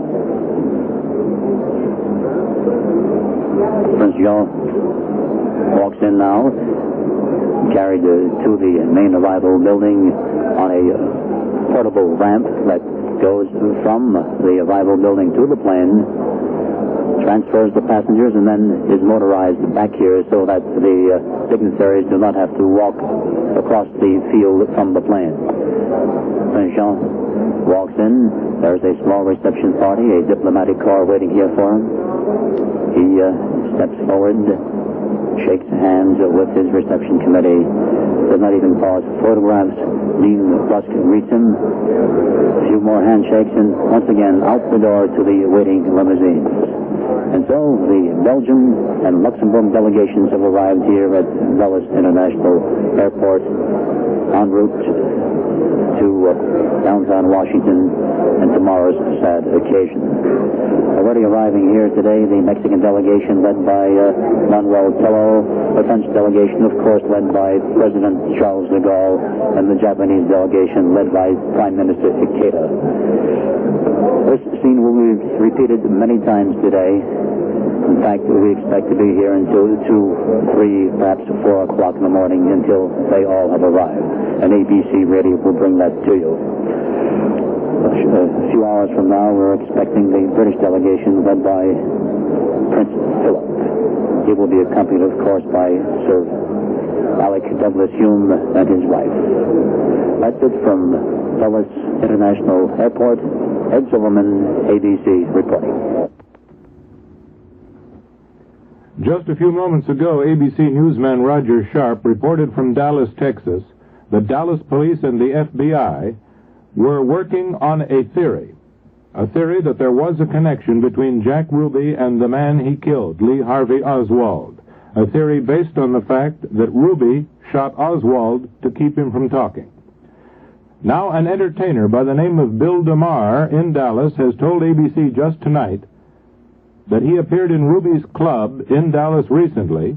He says he saw Oswald in Ruby's Carousel Club about 9 days ago.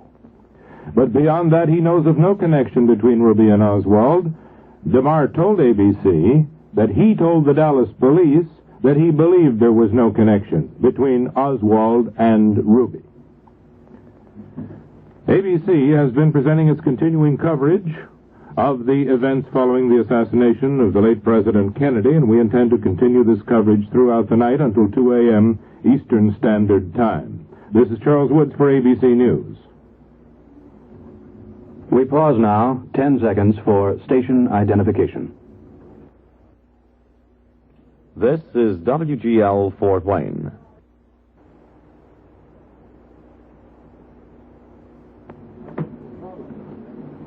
The ABC Symphony Orchestra presents now a memorial concert in tribute to the late John Fitzgerald Kennedy, the 35th President of the United States.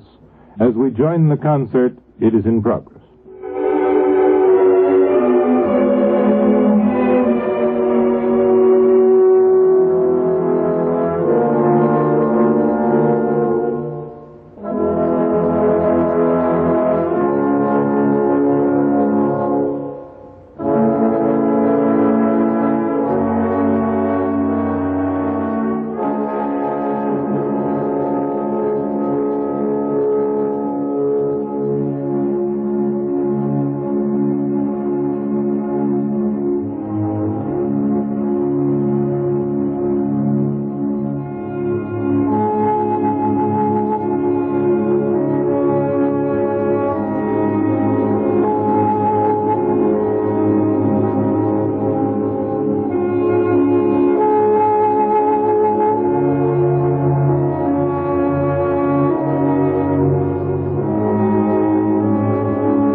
The Methodist Church in Decatur, Indiana, will have a special memorial service tomorrow morning at 10 a.m.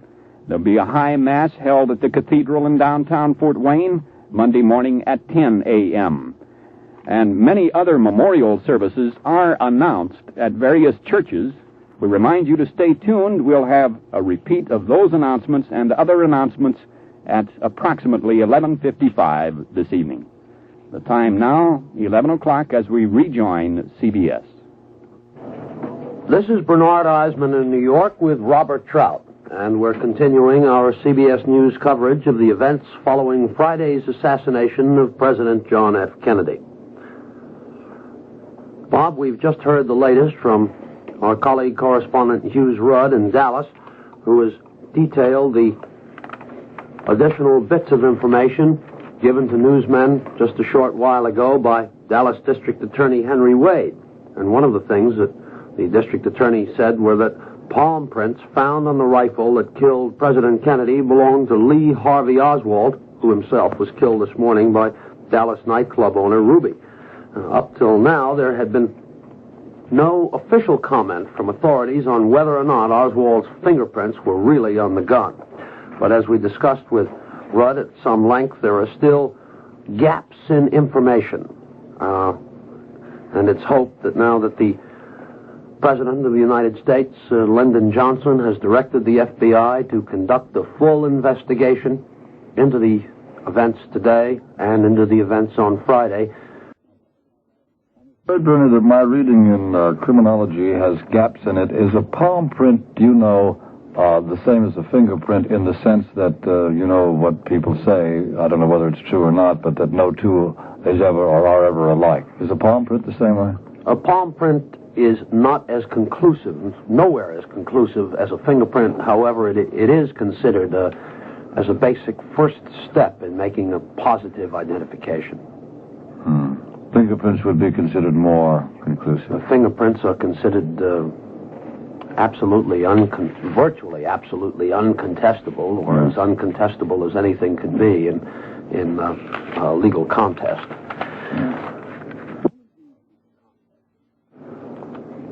In Dallas a short while ago, as we heard in our report from correspondent Hughes Rudd at the city jail, Dallas District Attorney Henry Wade, who has been involved in a running controversy with newsmen as to what evidence he will divulge and what he will not divulge, held a news conference and submitted himself to questioning, and additional details of the events of the last 48 hours were revealed. By tape recording, here is that news conference with Dallas District Attorney Henry Wade. The purpose of this news conference is to detail some of the evidence against Oswald for the assassination of the president. This evidence was gathered largely by the Dallas police, who did an excellent job on this with the help of some of the federal agencies. And I am going through the evidence piece by piece for you. Number one, as some of this you will already know, some of it you won't, I don't think. As all of you do know, first we have a number of witnesses that saw the person with the gun on the 6th floor of the bookstore building, the window detailing the window where he was looking out. Inside this window, the police found a row of bookcases, boxes, hiding someone sitting in the window from people on the same floor looking in. On the window was some boxes where, in the little circle around the window by the bookcases, some boxes where apparently the person was sitting, because he was seen from that particular window. On this box that the defendant was sitting on, his palm print was found and was identified as his. The 3 ejected shells were found right by the box. The shells were of an odd caliber of the type, and later determined the gun that was found on the floor. The gun was hidden on this same floor behind some boxes and some bookcases. It, as I think you know, has been identified as having been purchased last March by the Oswald from a mail-order house and through an assumed name named Heidel, mailed to a post office box here in Dallas. On his person was a pocketbook. In his pocketbook was an identification card with the same name and post office box on it. Pictures were found of the defendant with this gun and a pistol in his holster. Immediately that morning, it is unusual, but that morning a neighbor brought the Oswald from Irving, Texas. He usually brought him on Monday morning, I think, but this day he went home one day early on Thursday night and came back with this fellow, and when he came back he had a package under his arm that he said was window curtains, I believe, or window shades. The wife had said he had the gun the night before. It was missing that morning after he left. He got out around 8 o'clock and went to the building behind some cars and went to work. A police officer immediately after the assassination ran in the building and saw this man in a corner and started to arrest him, but the manager of the building said he was an employee and was all right. Every other employee was located but this defendant of the company. A description and name of him went out by police to look for him. The next we hear of him is on a bus, where he got on a bus at Lamar Street, told the bus driver the president had been shot. The president told a lady, who all this is verified by statements, that told a lady on the bus that the president had been shot, and said, how did he know? And he says that man back there told him, went back to talk to him. The defendant said, yes, he's been shot, and laughed very loud.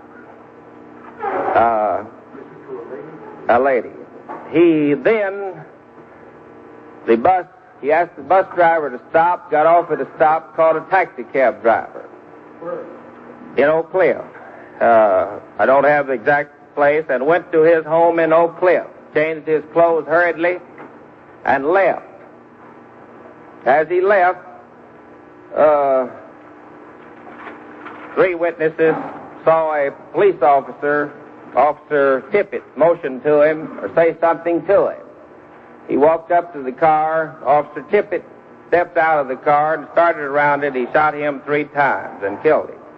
In front of the boarding house in here? No, it's not in front of the boarding house. I don't have the exact. It's more than a block. It's a block or two.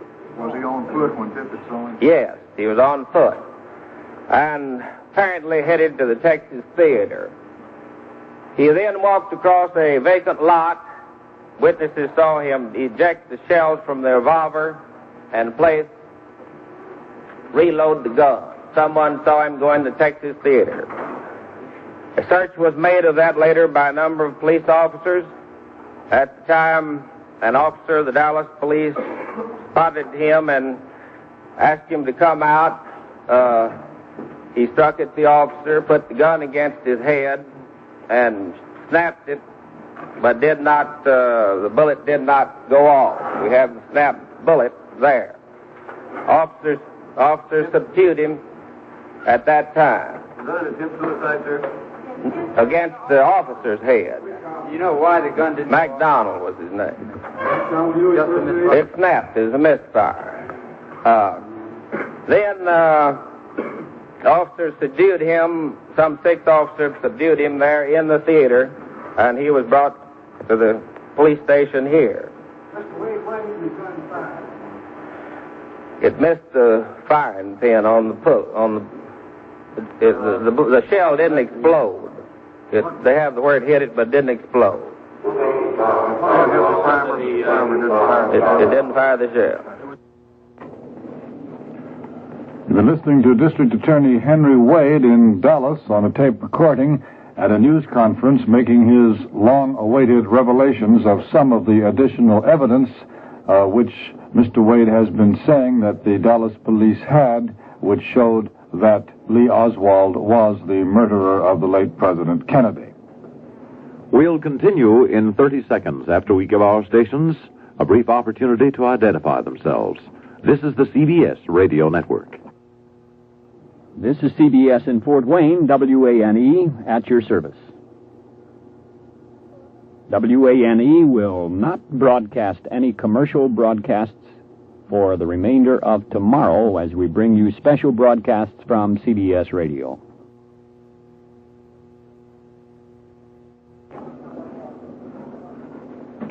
Just before we paused for station identification, we were listening to District Attorney Henry Wade in Dallas making public some of the evidence which he has said that he had and which closes the case on Lee Oswald, he says.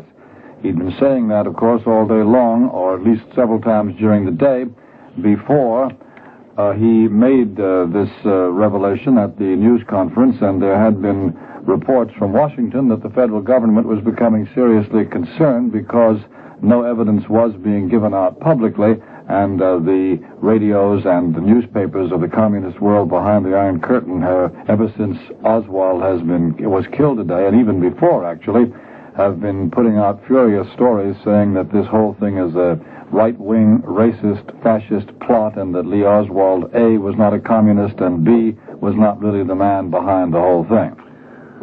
District Attorney Wade said he decided to give additional information on the case against Oswald because of calls he'd been getting from Stockholm and all sorts of foreign countries to clear up questions about the evidence against Oswald. However, there are some questions that still remain and hopefully will be answered in the days to come. District Attorney Wade said he had sent men to the electric chair for less evidence than he had on the 24-year-old Oswald. Wade said also that he would seek the death penalty for Jack Ruby, the Dallas nightclub proprietor who shot Oswald to death today. A second assassination, said Wade, doesn't help justify the first one. The district attorney said there was no concrete evidence that anyone assisted Oswald in the assassination of the president. And, again, repeating, said Wade, As far as Oswald is concerned, the case is closed. I wonder what he means by saying no concrete evidence. I wonder if the word concrete means anything. With things like this, we pick up every little word and begin to examine it. Words like this just will continue the controversy and perhaps help it rage. Because, of course, it seems to imply that there might be some evidence that's not concrete, vague evidence. One item that does need clearing up. Earlier today, somewhere at the beginning of our coverage, a report was issued that Lee Oswald, the slain, suspected assassin of President Kennedy, was a member of the American Civil Liberties Union. And tonight, the American Civil Liberties Union says that report is false, that Oswald was never a member. Reports from Dallas had quoted the president of that city's bar association as saying Oswald had asked for a lawyer from the ACLU, asserting that he, Oswald, was a member. Jack Ruby seems to have picked up 4 defense attorneys already, and one of them in Dallas, a man named Tom Howard, has said that he might have Ruby plead temporary insanity. Howard, the attorney, said this would be applicable if Ruby had been in a highly emotional state, and it appeared indeed that he had been. A couple of small items here that have come from different parts of the country. One from Cleveland tells us that a chapel that's being built in Euclid, which is a suburb of Cleveland, by a Catholic order, is going to be named the John Fitzgerald Kennedy Oratory, in honor, of course, of the late president. Honors like this usually are accorded only to saints, according to Sister Jean of this order, which is called the Order of the Most Holy Trinity. And in St. Louis, a suburb, which is called an all-Negro suburb of St. Louis, is going to name a new junior high school after President Kennedy. The Kinloch School Board says it will name the new school, which is now being built after the late president, because Mr. Kennedy had done a lot for the American people as a whole and for the Negro in particular. The school is supposed to be finished by the 1st of this coming year, just 20 days before President Kennedy would have completed 3 years in office if he had lived. Bob, I think this might be a good time to run down the hour-by-hour chronology of events that started on this very fateful Friday, the November 22nd. At 1:30 in the afternoon, President Kennedy and Governor John Connally of Texas were shot in Dallas. At 2 p.m., President Kennedy was dead. At 2:15 p.m., Dallas patrolman J.D. Tippit is slain by Lee Harvey Oswald. At 2:38 p.m., Lyndon B. Johnson is sworn in as the 36th President of the United States aboard that Air Force plane sitting on the ramp in Dallas. At 3 p.m., Lee Harvey Oswald arrested in a movie theater after a scuffle with Dallas police. At 6:03 p.m., President Kennedy's body was returned to Washington, D.C. At 8:15 p.m. Friday, Lee Harvey Oswald is arraigned in the death of Patrolman Tippit. Saturday, November 23rd, 2:30 in the morning, Oswald in Dallas arraigned in the death of President Kennedy. 4:25 a.m., President Kennedy's body is returned to the East Room of the White House. 8:55 a.m., President Johnson begins his first day as president. 10 a.m., President Kennedy's body lies in repose. At 10:30 that morning, yesterday, Mrs. Kennedy and the children, Caroline and John Jr., attended private mass in the East Room where the casket had been set. At 1:21 p.m., President Johnson proclaimed November 25th, tomorrow, as a day of national mourning. At 4:51 p.m. Friday, President Johnson made his first formal address, repeating his earlier proclamation. At 6 p.m., the period of repose for the body of President John F. Kennedy ended. And at 9:15 p.m., President Johnson ended his first full day in the White House. Today, Sunday, November 24th, 12:20 p.m., Oswald shot in Dallas City Hall Jail. 1 p.m., the caisson bearing the body of President Kennedy was drawn in formal procession from the White House to the Capitol Rotunda to lie in state. At 2:07 p.m. today, Oswald in Dallas was reported dead.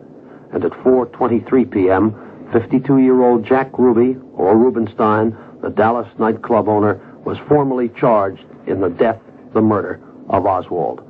Those have been the time schedule events as they've occurred since that very fateful afternoon just 2 days ago, Bob. You mentioned the killing of the police officer in Dallas by Lee Oswald in front of witnesses, and there is a note here that there will be another funeral tomorrow in Dallas. No great procession, no high mass. The Dallas police officer J.D. Tippit will be laid to rest after ceremonies in a Baptist church. His funeral will come 1 hour after the president's and will be at the Beckley Hills Baptist Church on the southern edge of the city. This little item says that Tippit made $490 a month as a patrolman and left no insurance at all, but several $1,000s have by now been donated to help his wife and 3 children. Newsman J.J. Smith of CBS radio station KNX in Los Angeles picked up the telephone and called Texas and got a telephone interview with an attorney for Jack Rubenstein, the man we were quoting a moment ago, Tom Howard, in Dallas. And the first question asked by Smith was, why did Ruby do it? And this is Attorney Howard's reply. I can only say this. I've known Jack Ruby about 10 years. He's been a very fine, upstanding, law-abiding citizen, a businessman in this community. He's a very emotional man by nature. And it's my understanding that he has been in a very emotional, nervous state, almost on the verge of a nervous collapse since the president died. He had Friday closed both of his places of business, and I recently talked to his sister. She said that he called her crying to tell her about the president, and that he has been in a very nervous, upset state ever since that time, and I'm sure that he was just on the verge of a nervous collapse when this happened. Mr. Ruby one time was trying to enter a boxing match when he had an altercation with a police officer who hit him over the head with a nightstick, and he was subsequently taken to a hospital where the report says he had a metal plate grafted into his skull. You know anything about that? I don't know anything about that. Well, can you tell us what defense they're going to use in court, you're going to use in court in this case?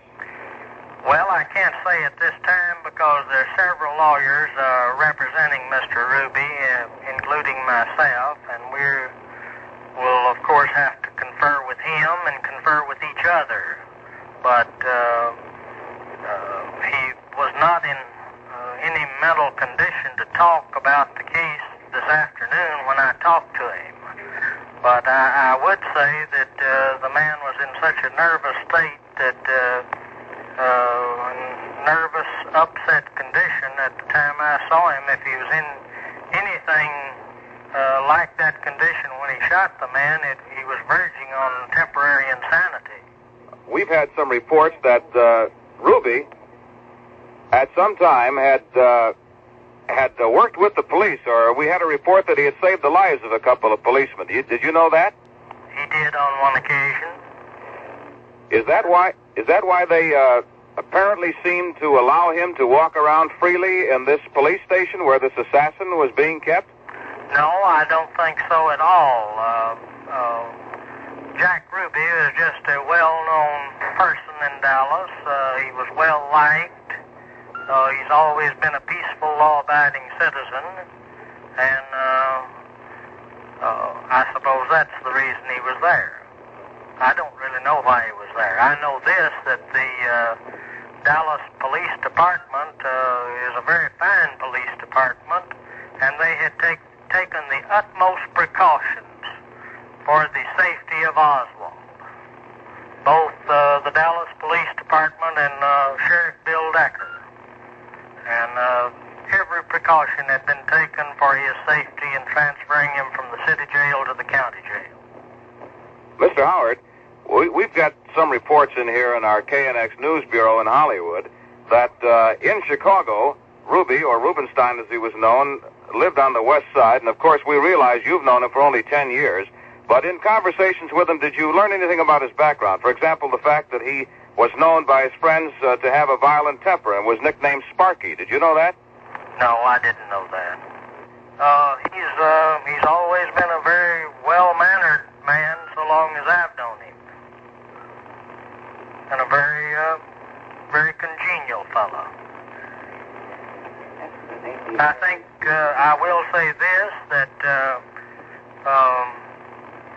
Jack has always been very proud of his country, and his sister tells me that he has been very proud of all the presidents that we have, and I'm sure that has something to do with this. To your knowledge, Mr. Howard, in conversations with anyone, did he ever know Oswald? There have been reports that he'd been in the club. Of course, anyone could have done that, but to your knowledge, they'd never known each other. So far as I know, they have never known each other. That was J.J. Smith, the newsman at station KNX in Los Angeles, the CBS station there, interviewing by telephone halfway across the country, interviewing Mr. Tom Howard, who is one of the defense attorneys for Jack Ruby. And all during the day, ever since the strange killing of Lee Oswald by Jack Ruby, we've been getting all sorts of conflicting evidence from friends and acquaintances of Jack Ruby about what kind of man he really is. You heard quite a character sketch as given by Mr. Howard, one of the 4 defense attorneys who apparently will defend Jack Ruby when his trial comes up. For example, one news story, one report that we had earlier said that, like many a citizen of Dallas, Ruby was known to be heartsick about the assassination of the president and closed his nightclub immediately upon word of the chief executive's death. He's not yet reopened it. But this story went on to say, a close associate said Ruby's grief was more for what he felt would be lost holiday business as a result of the assassination than actually for the president's death.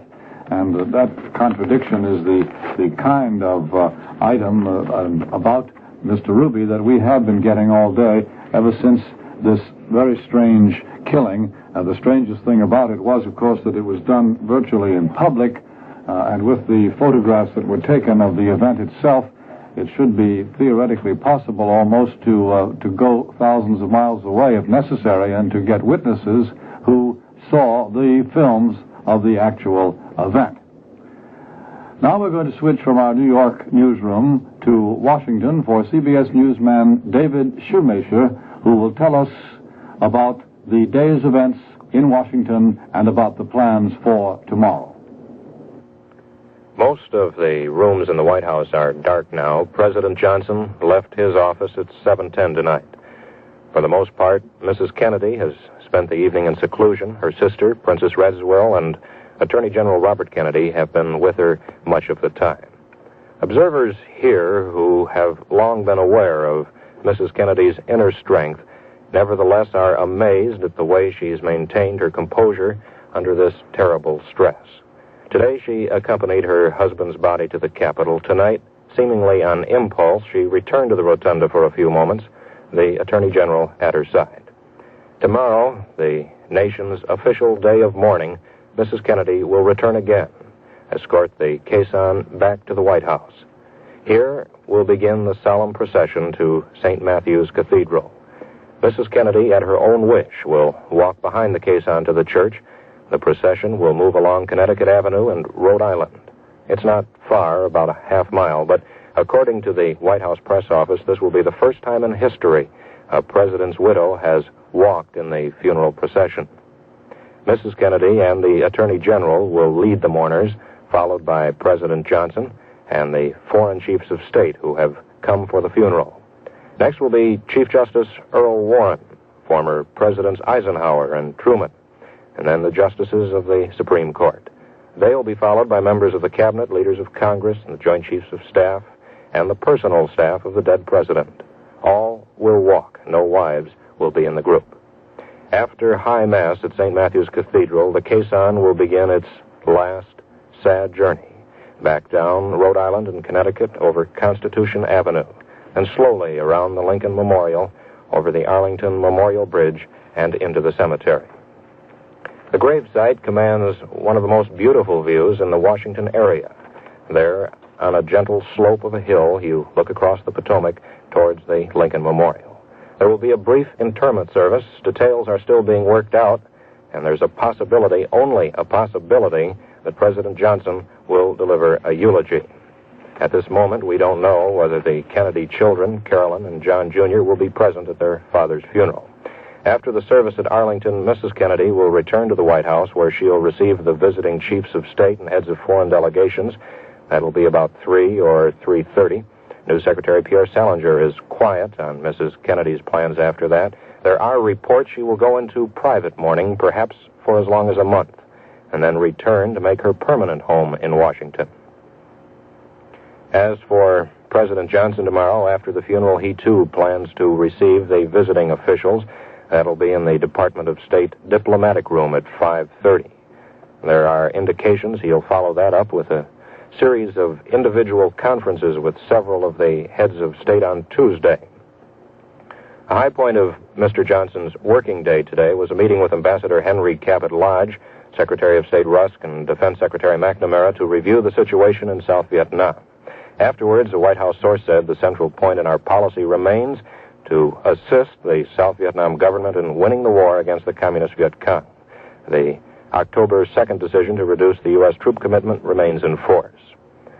Mr. Johnson also had a lengthy conference with Robert Anderson, a Texas Democrat and former Secretary of the Treasury in the Eisenhower administration, and he met briefly with the Texas delegation to the funeral and also with the governor of Illinois, Otto Kerner, and Chicago's Mayor Richard Daley. Tonight, an obviously tired President Lyndon Johnson returned to his private home in northwest Washington's Spring Valley area. He has just a few hours to rest now before the final chapter in this tragic story. This is Dave Shoemaker at the White House. Just been told that a wealthy West Los Angeles man tonight says he will provide bail for Jack Ruby. Mr. Nathan Soule, who operates a bail bond agency in Los Angeles, says he'll meet any amount that is set.